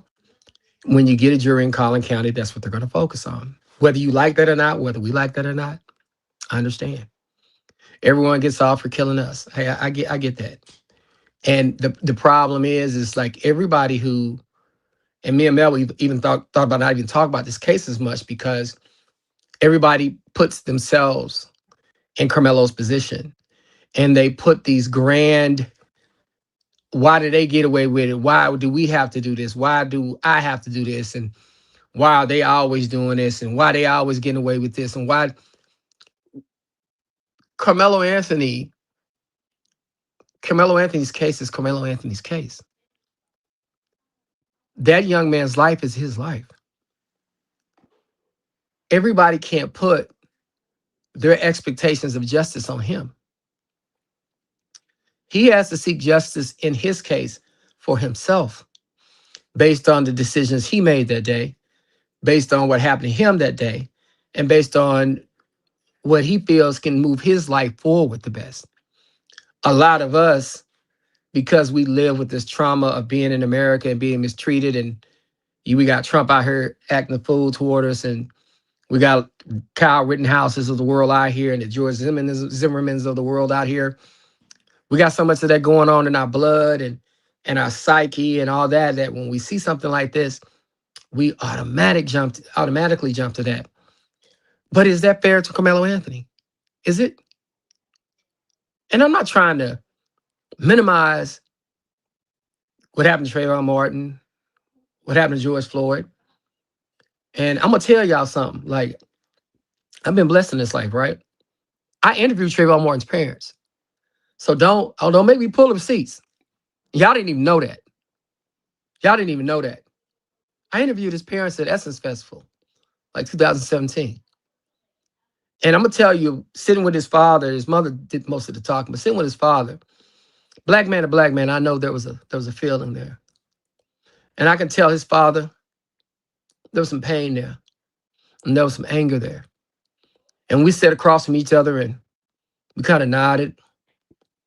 And I know his feeling without even saying words. So I definitely understand the pain of their family and the pain of them. And Trayvon's mother, she's a wonderful lady. And his father's a remarkable man. But I'm telling y'all, that 17-year-old kid, he's not meant to carry our burdens. He may not be the one to carry our burdens. He's just trying to carry his own burdens. So when you look at this case, the concerns that I had, the problem I had is like everybody tried to make him carry their burdens. And that wasn't fair to him. It wasn't. He got some bad advice from the beginning. If I represent a young man, damn that press conference. We're going to calm down. Let me look at that video. Let me look at this. Hey, let me do what's best for you. That's what should have happened. But I think what happened was somebody made him into a martyr. Somebody got some attention. And that pisses me off. Because this 17-year-old young man just got 35 years. Might be 50-something years old before he get out. And the reason why I'm saying gonna be 50-something years old before he get out, because you know they're gonna be paying attention to him. And somebody turned him into a martyr. Is that fair to him? Even before he got a lawyer. It's not fair to him. So that's why we're having this conversation tonight. You got to actually look at that. You got to sit down with your client and say, hey, listen, let me look at the video. What was going on? What did you have with you? What did you bring with you? Why did you bring that with you? Hey, how did he come towards you? Oh, he did this to you first? Hey, you couldn't really have that. Couldn't really have that attract me. You have those conversations with you can respond, but you can't respond like that. You got to tell your clients what you can and can't do, regardless of what the rest of the world wants y'all to or wants to do. Even as people watching my responses now, most of y'all don't like my responses. Y'all probably get mad at me about my responses. I wouldn't give a damn though. My responsibility would be to that young man, not the rest of y'all. So I would tell that young man what's best for him based on what we finna really have to go do. And that's my responsibility to him, not to anybody else. My responsibility is not to agree with the world or be popular with the world. My responsibility is to make sure this young man gets out of this situation landing as light as possible, not to make everybody else happy. And I don't think that happened here. I think everybody else turned into a martyr. Turned him into a martyr and wanted to get their get back in this case on his back. That's what I think happened. That's what I think happened here. And I always try to tell people, yep, Karmelo Anthony made probably a horrible decision that night, right? And I want y'all to understand this, right? I'm not making any excuses for him. 17-year-olds make bad decisions, right? Hell, at 17, I made some bad decisions. I should didn't get caught making some bad decisions. And some of these folks that are saying it's Karmelo Anthony's fault, he made some bad decisions. Your kids are making some bad decisions.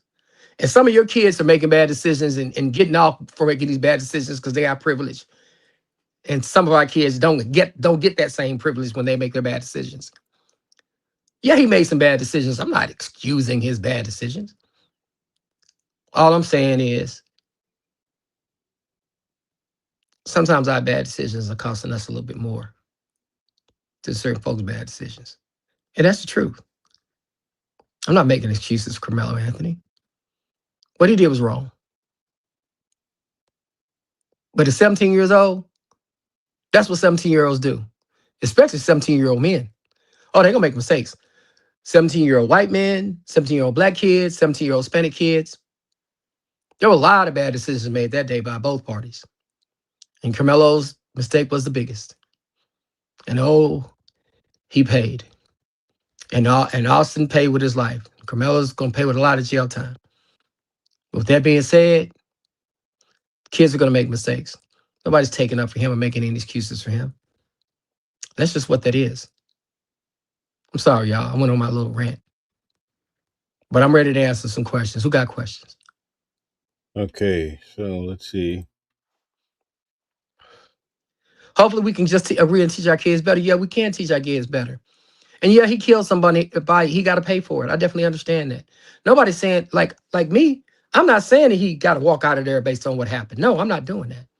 All I'm saying is 35 years when I'm looking around and other kids are getting 12 and 15. No, I don't think you should get to 35 years. But I also think that the people around him failed him. And I also think that while they were failing him, I think it kind of, in a sense, disrespected the family of the person who died. And I'm just being real. They lost their child. Despite him putting his hands on Carmelo, they still lost their child. And I think that those mistakes by grown-ups compounded his mistake. And I think he got off to a bad start because some grown-ups made some decisions also that made things worse. I feel like the amount of lies in both communities was crazy, almost like someone was overstating this happened. Maybe people were everywhere with the facts. You know what? You're right. I agree with that. Sean Leslie, you're right. White folks and black folks were all over the map with this. We were doing too much. Bradley Champion, 1324. I get it. You're right. My kid never stabbed someone in the heart because he got pushed. I definitely understand that. I definitely understand that. And that's why I try to tell people, right? I'm not justifying what he did. And when somebody does something, they got to pay for it. But if other kids are paying 12 to 15 years that don't have any criminal history, he should be paying for that around that same amount too. That's all I'm saying. And murder is murder. But with that being said, I don't think he went to murder the kid. I think he made some really bad decisions. And I would advocate for another charge. I think it's very unfortunate. But with that being said, he killed Austin. I wish it wouldn't have happened. He has to suffer the consequences for that. And I definitely understand how everybody feels about it. It's very serious because the reason why I say this is because I'm a parent first. We always go black, white, whatever. Listen, I have a daughter. If somebody would have stabbed my daughter in the heart, black or white, I ain't thinking about color at that point. You took my child away from me. And as I look as another parent, I look as another parent, I don't look at whether they're black, white, or brown. I look at the fact that they lost their child because I know how hard it was to get mine here. So that is what it is. Now, a lot of us are always looking at the racial angle, black and white. We're using that a lot, but it's just really, really bad. Wait a minute, it's unfortunate. Split-second decisions by both teams in this, and you're right. Some split-second decisions by both teenagers ended up costing both of them, and that's, for me, that was really, really bad for me. That's what I thought about that. Sometimes you have it rough as a black person. As a white person, I went to 15 different schools before I was 12. I definitely understand that. Look, sometimes it's not color. Sometimes it's money. It's economics, right? I always tell people, poor white can feel the same as black sometimes because of what you have to go through. I was 17 and stabbing somebody wasn't blurred to me when right and wrong came up. Yeah, I definitely understand that. But I always tell people, yeah, but at the same time, that is what it is. The culture failed him. I would say yes in a sense, but I also say that he made some really bad decisions that day. Bringing a knife in or the multi-purpose tool in, and maybe even being over there. People can say, yeah, wow, he was brainy. He can go over there. He can go talk to his friends. Hey, I get that. I come from an era where we didn't even go, like, if we getting ready to run against you, we're not fraternizing. I'm trying to beat you. Even if I know somebody on the other side, listen, in high school, me and my best friend, who's my best friend to this day, we didn't play on the same basketball team. When we played against each other and we were on that court at the same time, I ain't look at him. I looked at him like he was the enemy. When we was between them lines, we was between them lines. I was trying to beat him, he's trying to beat me. And that's my best friend, my dog. But that is what it is. We just don't go over there like that. Like, I don't know. I mean, I'm not blaming him for going over there, but today's kids, they do a little stuff different. I wouldn't have went over there. I just don't. Look, that's their school. I think coaches need to start being like that. When you're competing, keep your kids over there and keep our kids over there. Where was the coaches at anyway? Where were they? They should have been supervising this anyway. Some coaches should have been in that tent too as well. You know? And I said, no one talking about him not supposed to be in that tent. Okay. I don't know if that's a positive comment or not. But in any event, when I was in high school, we didn't go in the tent. We stayed on our side. We didn't go sit in their side. We stayed on our side. What else we got going here? Go to another comment, Mel. Like, we can argue to a blow in the face, but these teenagers that made horrible decisions, unfortunately. You're right. You're right. They made horrible decisions. His parents spent the money. That's a whole nother conversation within itself. And I'm going to tell y'all something too. I'm going to go back through this with y'all, right? People are going to talk about that money. I'm going to help y'all out. The reason why I say I'm going to help y'all out is because I think when that press conference happened, I think it triggered some things.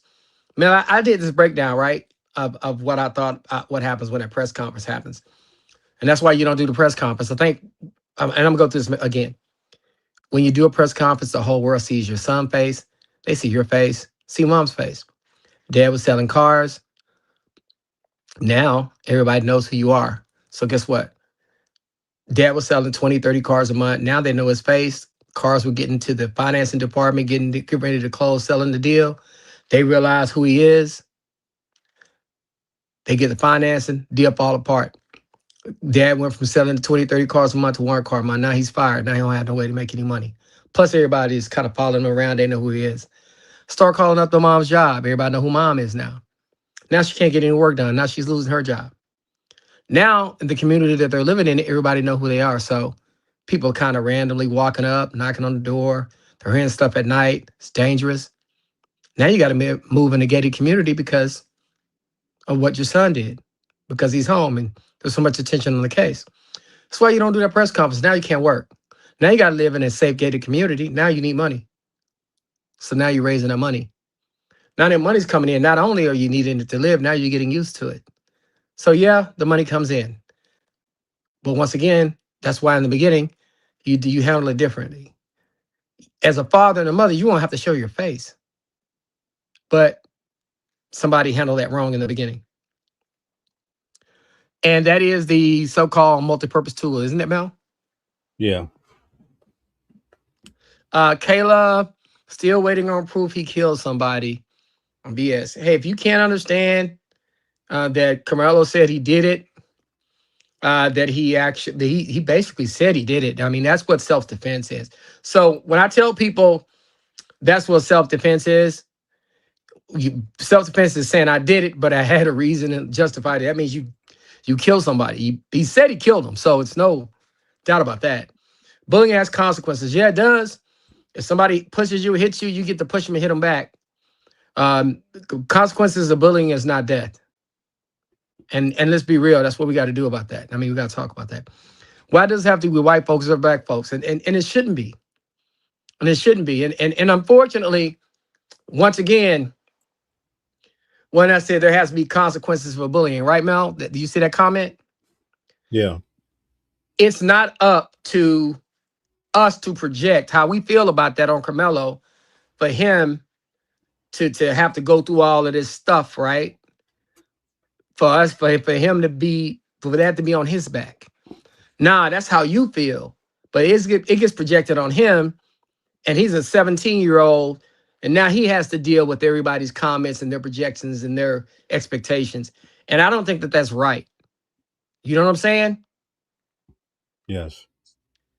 Calvin defended me in my first case, William Roberts. I think I remember you. What's going on, my man? I think I remember him. What's going on? Y'all remember William? Yeah, so till we are blue in the face, but it was just unfortunate decisions about poor people. Hello, Moto. I'm glad you were up, man, having that conversation. Great. The mob blamed the kid who was murdered, made K.A. the victim. You know what? I'm going to tell people, you got to be careful when you do that. That press conference kind of made it look like that. I would have had Carmelo be very quiet. There would have been no press conferences. I would have had him lay low. I wouldn't have pushed any narratives.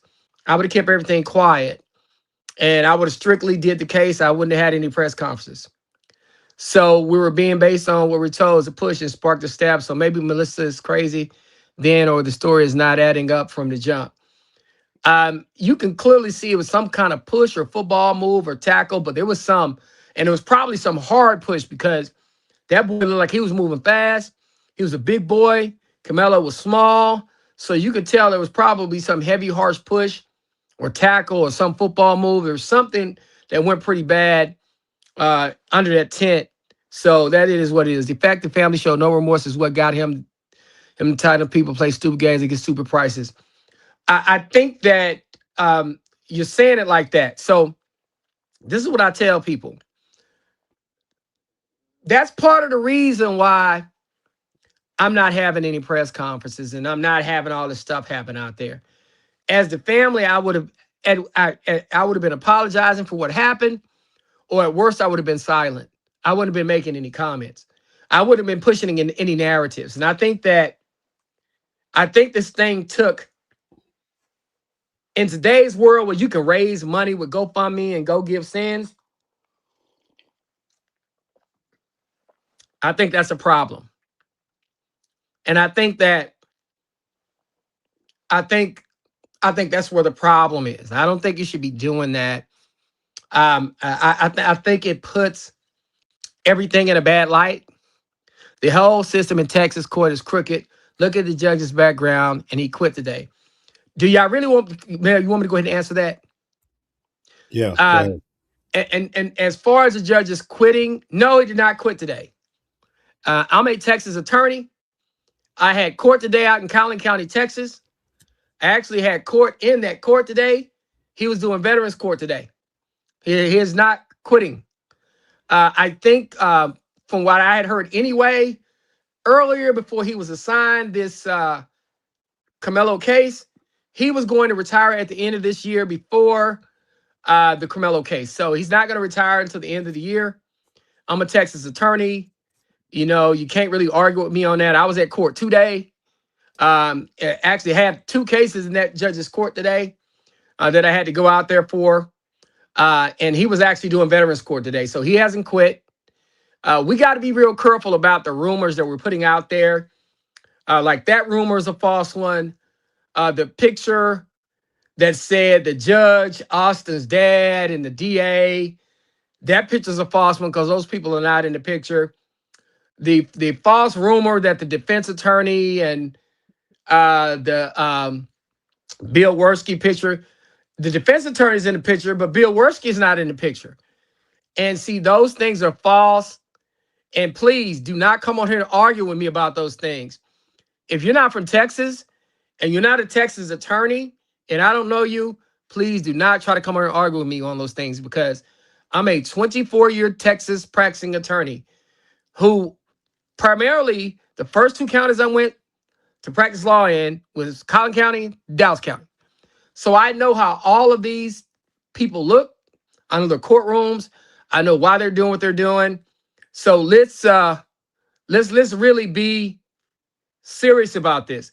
Let's quit spreading these rumors, man. I mean, we look a hot mess out here, and I'm talking to my people. Like, a lot of this rumor spreading about these pictures and this foolishness, let's not do that. Like, it's just, it looks terrible. It looks like that we're out here like shock jockey or something. It's just like some of the pictures and some of those rumors. And I opened up something this morning. Oh, judge quit, judge retired, judge abruptly quit, judge quit today. No, he did not. I was in court today. I saw him in the courtroom talking to the veterans. Matter of fact, I had to go to a magistrate's court to do my plea because he was in there talking to the veterans. So those are the things that I just look at and go like, man, you know? So it is what it is. Congratulations on an amazing career. Thank you. Thank you. Listen. 24 years. Why didn't Judge Roach recuse himself after his wife and Jeff McCray saw a photo together? What photo? Jeff McCray and what photo? What photo were they on together? And see, this is where I try to tell people they're not on a photo together. His wife and Metcalf are not on a photo together. See, this is why we got to be careful, y'all. Like, listen, and I'm not taking up for him or them at all. But when I see somebody put a picture out there that I know that's not that man on there, like, what are we doing? Like, I want, if we're going to do something, let's do something on something that's real. Don't be putting stuff out there that's fake, and then we look foolish. If you're being attacked by 4 men, you have every right to defend yourself or whatever means necessary. True seeking. We watched the video, my brother. There was no 4 men attacking him. Not only did we look at the video and you can see that there's not 4 men attacking him, his spokesperson said he was not being jumped. The spokesperson said he wasn't being jumped. So y'all stop. Let's stop doing that kind of stuff. See, that's what I'm talking about. We sit up and we make statements like that. That's the kind of stuff that makes us look foolish. Let's look at, on appeal, let's look at stuff that's going to get you resolved. Look at how the jury was picked. Look at some of the objections. Look at maybe the defense attorney. Look at how they came to a murder conviction as opposed to manslaughter. Look at maybe some of the evidence that was admitted. Look at some of those things. Try to get something that you can actually get an appeal on. Quit going into stuff that's not going to get you anything. You know, I was on a podcast with some young ladies the other night, and they started to get mad at me because I would not agree with things that they thought were important. And they began to kind of get really agitated with me. But I don't give a rat's ass. I can't worry about that because I cannot spend my time. Look, I've been doing this for a quarter century, right? I don't have time for that. I am not going to waste my time on things that are not going to help the client. If it's not going to help the client, you bring it up, I'm going to tell you the truth. We're going to move on. Jury selection, some of the objections, maybe some of the evidence that was omitted that we don't think should be omitted, maybe the way that they came to a murder conviction as opposed to a manslaughter conviction. You can try ineffective assistance of counsel if you believe you were not given the opportunity to testify or the admonitions properly. You use those things to your advantage, but all of this stuff that's not going to get you in a resolve. If you're going to have a conversation with me on a podcast and you're going to bring up 7 or 8 or 9, 10 things and you ask me about them, I say, nah, that's not really that important. I don't think you're going to get any resolve from that. But you continue to think that's going to be important. You can do that, but it's not going to change how I feel about it because it's not a feeling for me. It's because this is what I do. I'm responsible for telling people, hey, if they're watching a podcast and you bring up something that's not going to get them resolved, I have to say it. When you bring up something that, in this case, that they may be using in their case, and I tell them, that's probably not going to get them anything out of it. So I can't agree with you because they may take that information and go try to use it in their case and be like, man, that Calvin, I don't know what he's talking about. So I cannot agree with you just because you don't like, just because you think it is and you don't like what I'm saying. Doesn't matter to me. I mean, I have to do this. I'm not here to debate it with you. Some other folks come over here, you can debate with them. Me, no. We can have a difference of opinion, but the law is the law. I'm going to tell you what you need to do. You just got to do it. It is what it is. Yep, bringing a knife, burnt his biscuit. That was a problem. That was a problem. Did he grab him? Let's break this down. And I'll say this, and no disrespect to Austin. Yeah, he went over there and put his hands on the boy. Shouldn't have done that. Does that deserve him to get stabbed? No, it does not. But Austin definitely put his hands on Karmelo. That shouldn't have happened. But does he deserve to get killed for it? No. Let's be real. What if a guy's going to pick you up off the ground? Hey, I definitely understand that you got to get him off of you. On the bleachers, on metal bleachers. Exactly. That you got to get him off of you. But a stab to the heart's kind of tough. And listen, Austin was huge. He was afraid. Nick Pooh, I get you. That's what I'm saying. That's why I said more of a manslaughter as opposed to murder. I think you can make that argument. But that's why I put Karmelo on the stand. I said, hey, even if I can't get him to convince them that that I had the right to stab him, I still want the jury to see that, hey, Austin was bigger than me. I was afraid. He's picking me up on these metal bleachers. I have seizures. I'm 140 dripping wet. He 220. He a linebacker. I'm a slot receiver. He can slam me. They could have gotten that boy ready to say those types of things, right? Maybe if he goes up there, then there's evidence for what? A manslaughter. One of the reasons why I want him to testify, because what? If he testifies, what does that become? Now, part of what? The record, right? Yeah. And in the record is what you use to do what? Appeal. So now I got my guy on the record explaining to them I was scared. He was going to slam me. I'm sitting down. I got seizures. You know, you can say those things if you put him on the stand, you put him on the record, he says he's afraid. He got his bigger guy coming at him, putting his hands on him. You can at least say that. Now, doesn't justify the murder. Doesn't justify stabbing him. But is it a murder? Maybe it's a manslaughter. Maybe something else. Anyway, can color be thrown out as opposed to appeal due to cover up evidence and edited video footage? This is what I'm trying to tell people, right? Mel, you sat there. We sat and watched it. If you've been watching the show, the video's right there. It's not edited. It's right there. It's not the best quality because it's raining. It's not the best quality because of the direction it was coming from. The video's right there. I mean, it is what it is. It's not edited. It is what it is. I mean, the guy, you can see the boy. If you're gonna edit it, then you edit out Austin running over, putting his hands on Karmelo.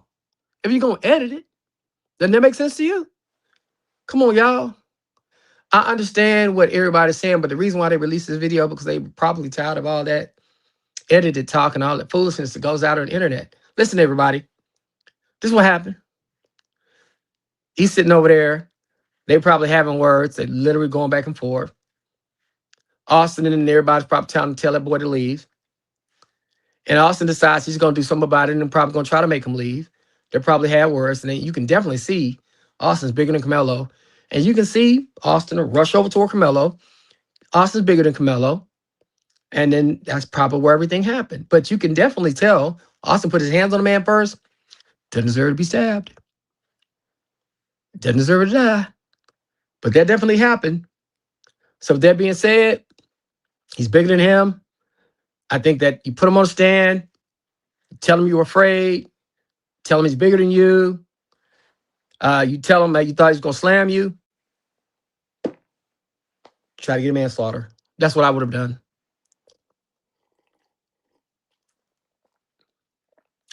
That could very well be true. What if he didn't have it? He had an attitude, his words were incendiary. There was no way he was scared. I always try to tell people, words are incendiary, but when somebody 220 pounds come at you and you're $140, yeah, it is what it is. His attorney suck. Hey, that's how it is sometimes. He was saying nobody gonna do shit, and y'all saying he was afraid. Hey, it is what it is. Kevin, you're aware of a man who went to the police department and seeing the video before the trial even happened. Or a man who went to the police department and seeing the video of the trial. Okay. I don't know what he's talking about with that. I don't know. So let's go back. What somebody say? Somebody went to the police department and see the video before the trial even happened. What man are they talking about? Somebody went to the police department to see the video before the trial even happened. Let me tell you why that didn't happen. What person went to see it? If they're on the internet saying they went to see the video before the trial happened, so if they did an open records request for the video before the trial happened, let me tell you what happens. Let me tell you what the city of Frisco or Plano or what those folks are going to do. What they're going to do, they're going to say to any public records request, there's an attorney general ruling that says when something is getting ready to go to trial, they can deny you your public records request because it's still under investigation and is getting ready to go to trial, so they don't have to show it to you. And I'm pretty damn sure, typically, that Frisco and that particular agency did not just show that man that video, knowing that hadn't went to trial yet.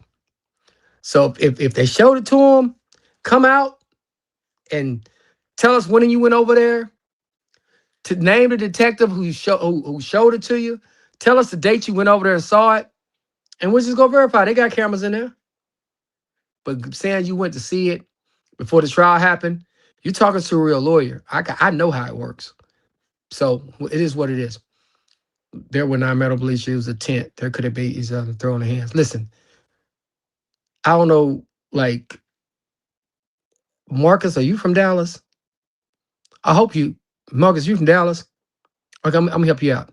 Yeah, they metal bleachers. Yeah, because I've been over there before. And yeah, because my nephew is a coach.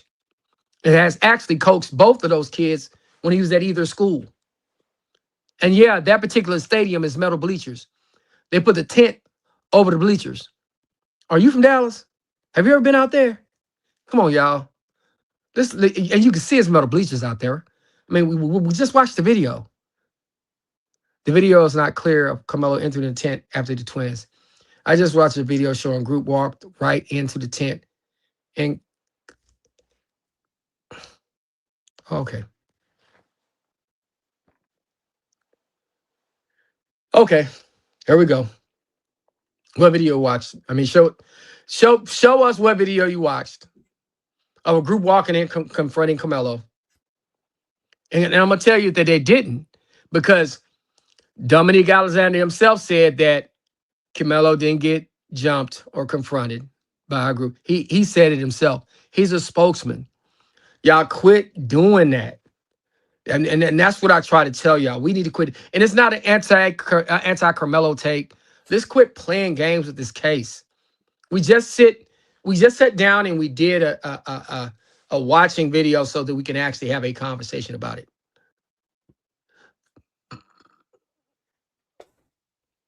Won't answer, engage not one time with the light-skinned guy in the chat. Huh? This is more lies and BS. He's a murderer and should have gotten life. Man, I always try to tell people what I do as a lawyer. I don't engage with some people. I just feel like some people are they're to troll. I mean, my whole deal is everybody's not meant to be engaged with. Some people are there to troll. Some people are just there to try to agitate folks, and I just don't buy into that. I'm not here to have either particular side's back when it comes to that kind of stuff. I'm just saying, as a defense attorney, I would have tried to get him a manslaughter. And that's what I'm trying to do. As far as engaging with somebody who wants to troll, I don't have time for that. People who try to engage with people that are trying to troll, it's kind of small-minded. I don't have time for that. I don't need to do that. I've been doing this, like I said, almost a quarter century. When you've been doing this a quarter century, you ain't got to engage with people. Because number one, trying to engage with me, you're probably just gonna, you're probably gonna end up agitating. You're probably gonna lose that conversation. I'm probably going to be pissed off at the end of it. So why would I want to do that with you? Doesn't make sense for me.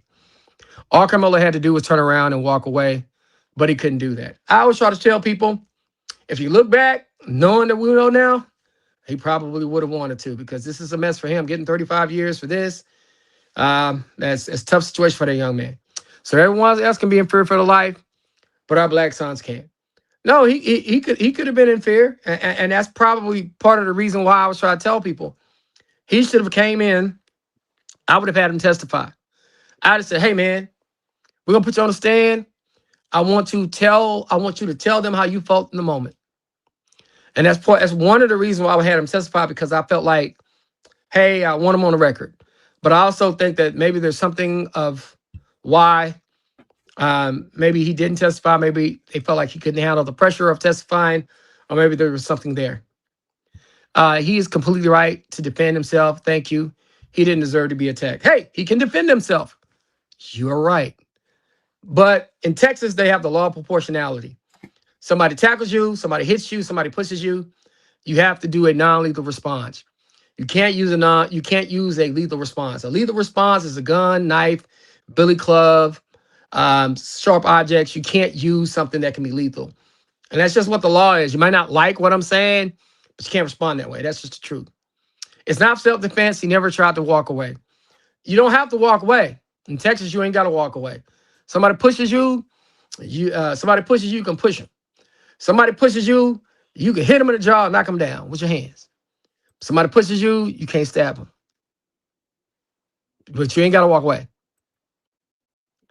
He got found guilty with a flawed system and lying witnesses, and his defense failed him. I think his situation is for more of, in the beginning, he probably, I wish, if I'm looking at a situation, if I'd have met him and his family before, there'd be no press conferences. I'd have sat down and had a real conversation with him. I'd have broke down the law to them, because as an attorney, I got to break down the law. I would, of course, allowed them to make whatever decision they needed to make, but I would have told them what the likelihood, non-likelihood of certain things happening. But I definitely would not have wanted him to have to go to trial on a murder. I would have tried to angle for a manslaughter some kind of way, but I wouldn't have allowed him to have a press conference, and there wouldn't have been a back and forth with that man's family earlier. That wouldn't have happened.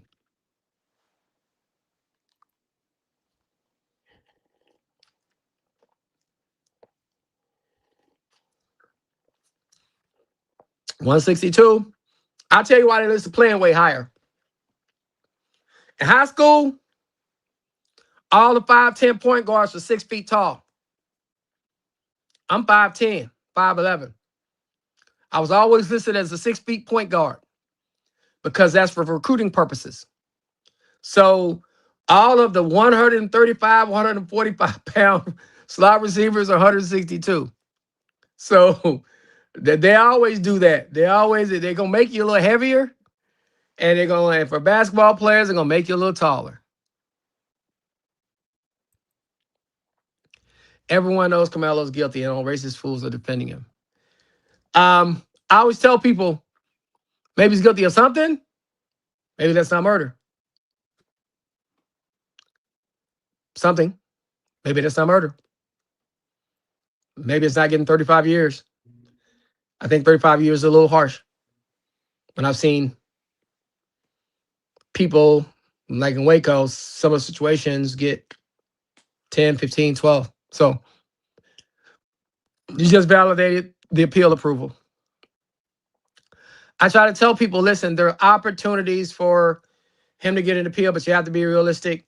He's not going to get completely off of this, y'all. That ain't going to happen. I think that's not realistic. I think anybody who came to him and tried to tell him that was foolish. I think you got to be real. You got to be honest with him. You got to tell him, hey, man, that response was not the proper response. What you want to do is try to mitigate that. You want to try to get a lesser charge. Try to make that happen. Melo wasn't under detent, so leave from where, and then had no authority to make him leave or put hands on him. Melo wasn't under detent, so leave from where, and they had no authority to pick. He was under detent, because you can see him get up from under detent and go back up on the metal bleachers. I don't know if he just came in, but we just watched the video, so That's the other thing. Like, listen, let me break something down to you. I mean, everybody be in the feelings, be in your feelings. That's cool. But if you're going to come in here, man, know the stuff. We just watched the video. Video got released. It's on video. The group in front of him and not jumped. Okay, whatever. So there we go. Go. Who else? Go to the next one. I just don't get how Austin can tell Karmelo that he don't belong there if Karmelo wasn't under the tent, under the school's tent. He's under their tent. Does he have a right to tell them to leave? Probably not. Can't tell nobody what to do. I get it. He shouldn't want to put his hands on them. I get it. You just can't stab nobody in the chest because they touch you. You just can't. That's not gonna fly. But with that being said, like I said, but I also think that there was more of a. It wasn't just a push. I think it was more of an aggressive tackle. And when you outweigh somebody about 50, 60, 70 pounds, and you bigger than somebody, you got to be careful because you're a big guy. You know, I always tell people when you are a bigger guy, you got to watch yourself. I remember one time, and it's crazy, right? Give you an example. My nephew, that same nephew who coaches out in Frisco, who actually coached Karmelo one year and then Austin the next. He was at the state fair, and was walking around, wasn't doing anything to anybody, and some group of kids that was close to him did something, and then they took off running. He kept walking, but he's the biggest kid because my nephew's like 6'8", 6'9". The cops tackled him, and he ended up with a lump on his head. And the reason why I tell you that is because, you know, it's one of those things when, you know, people pay attention to you. You're a big kid. You're a big guy. And so when you're a bigger person, you really got to watch what you do, who you're around, because when something happens, you're a target. And so when you're a big guy and you put your hands on somebody, people will get intimidated because you're a bigger guy. You're bigger, stronger than everybody else. So you got to be really careful when you touch on folks. That's why I said you got to be careful when you do that. You doesn't deserve to die. Nobody deserves to die by touching somebody. But when you're bigger than everybody else, you got to be careful. 35 years, I'm going to see him worse in life because he will not have easy transition back to side after 35 years. Hey, that's tough. That's definitely tough.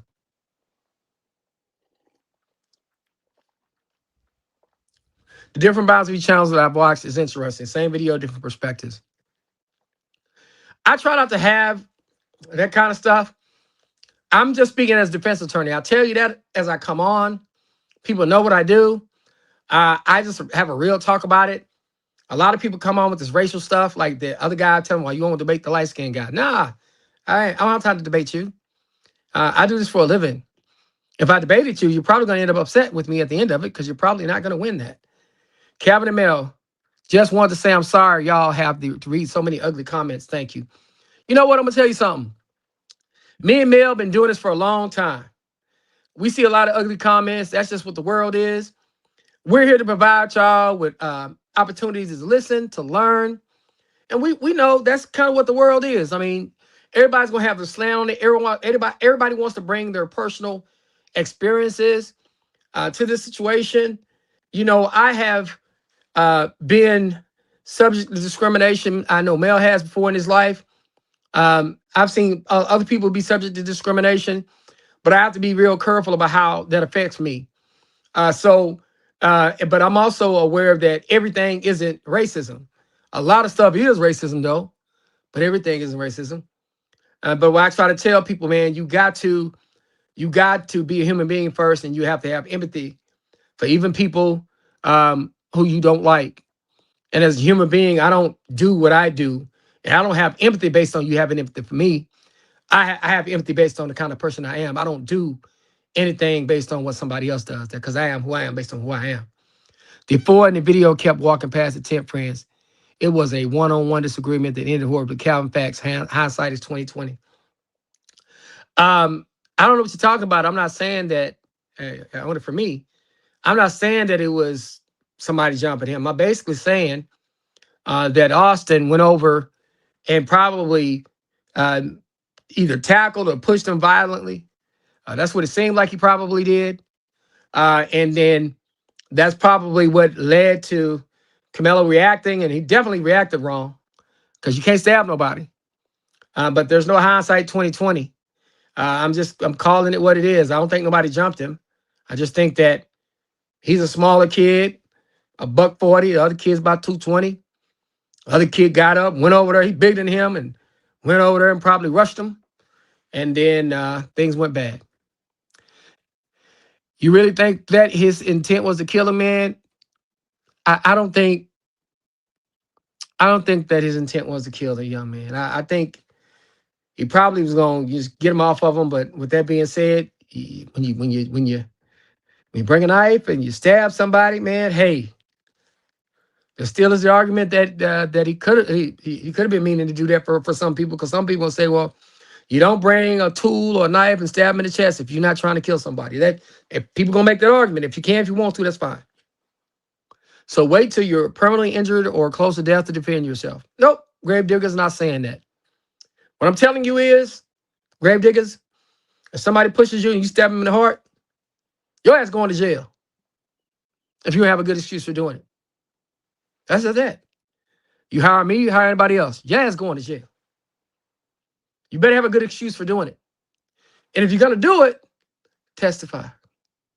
Tell us why you were scared. Tell us what you were feeling in the moment. Tell us why you were scared. Tell us why you had to stab him. That's all I'm saying. Because that's what the law is. The law is non-lethal versus non-lethal. If you do something non-lethal to me and I do something lethal to you, I got to explain it. I can't sit there the whole trial and say nothing. That's how that works. Horrible line. Every witness, even for the defense, said he was the aggressor. Who was the aggressor? Who was the aggressor? Karmelo. Who was the aggressor? What do you mean he was aggressing? I don't have to listen to those witnesses like that. I'm watching the damn video. You can see that the boy, you can see in the video that Austin goes over and rams him or pushes him or jumps over there really, really fast. I mean, it is what it is. I mean, you can have your opinion about it, but I know you just probably jumped on. We just watched the video. So it's not a situation where I'm making excuses for either side. I'm calling it what it is. Hello, Mel. Do you see the call 911 person next to the person calling and say Austin was trying to move Karmelo? We don't even have to have that. We watched the video. You can tell that the boy was over there trying to. We watched the video, Mel. You see him quickly move over toward Karmelo. We don't need a 911 call. We saw it. It was a hate crime. It was premeditated. Nah, it ain't premeditated, man. When the other person have to make the first move, the first physical move, you ain't premeditate nothing. So if you want to believe that and you've been watching Fox News all day, then so be it. But that just didn't happen that way. That's part of the reason why when we read these comments, man, we're ready for all the smoke. That's just what it is. But that's what people do. And that's the thing. That's the world that we live in, right? And I think that's the kind of legs that this case took, right, Mel? It took a racial legs, and it probably shouldn't have took those racial legs. We needed to really focus on what happened. And for Karmelo's sake, I know he probably wish he wouldn't have took the racial legs, because he could have just did his case based on what he needed to do for himself. I think people made it more racial for him, and I don't feel like he should have had to carry that water. And I don't think he was prepared to carry that water. And I don't think he should have had to. And I think that he was pushed. I think he was taken advantage of, and I think people pushed him to be the face of that narrative, and that really bothers me. And we're gonna talk about that on another show one day. All right, good deal. All right, you want to give us some closing statements? This is a closing statement I'm gonna give y'all. We have talked about this Karmelo case until we're nauseated about it. We probably won't talk much more about it. We're gonna wait for the appeal to come down. I'm glad a lot of the evidence was released. I'm glad the video was released, because we have been arguing with people about him being jumped. There's been a lot of lies that have been told about the case. There's been a lot of people saying, or people just coming up with their theories about how he was jumped, how he was surrounded, how he was packed out, pounded out. Everybody has their ideas about this case. And the most unfortunate part is that 2 young men died. 2 young men made some very bad decisions that day. One young man made a bad decision to go over there and push and tackle the young man. The other young man made a horrible, worse decision by trying to stab him with a knife. And then a bunch of grown-ups made some really bad decisions.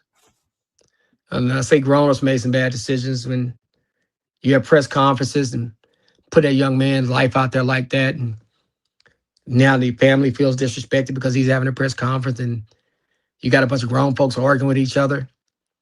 You know, this case has really shown the ugly side of America. The ugly side that we actually pretended wasn't there, but we always knew was there.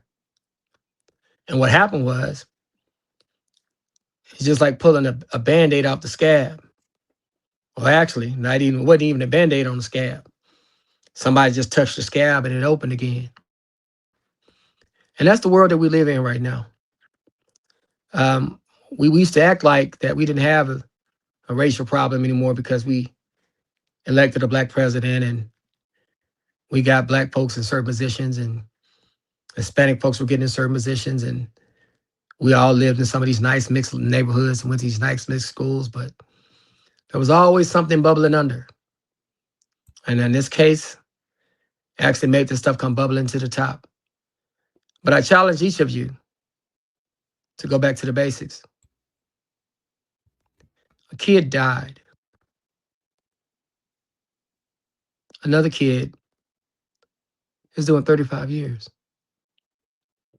2 mothers will not sleep. One probably won't get a good night's rest for the rest of their life.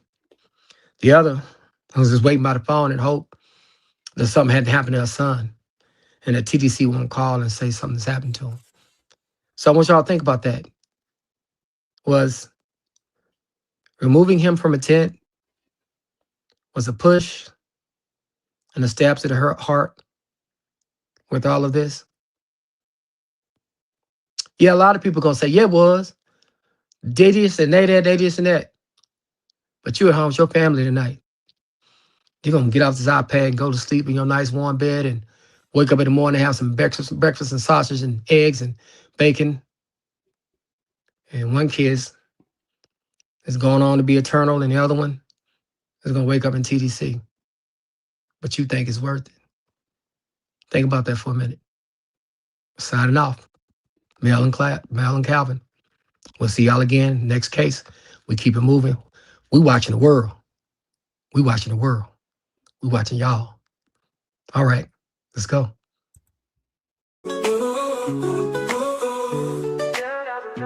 Different voices, but the same song. Building a world where we all belong. Kindness leading the way, breaking the chains. In the symphony of love, the thing remains. Embracing diversity, brighter days in sight. Watching the world sharing love and light. Hearts beating as one in our peaceful flight. Colors of harmony, painting the night. United we stand in love's pure might.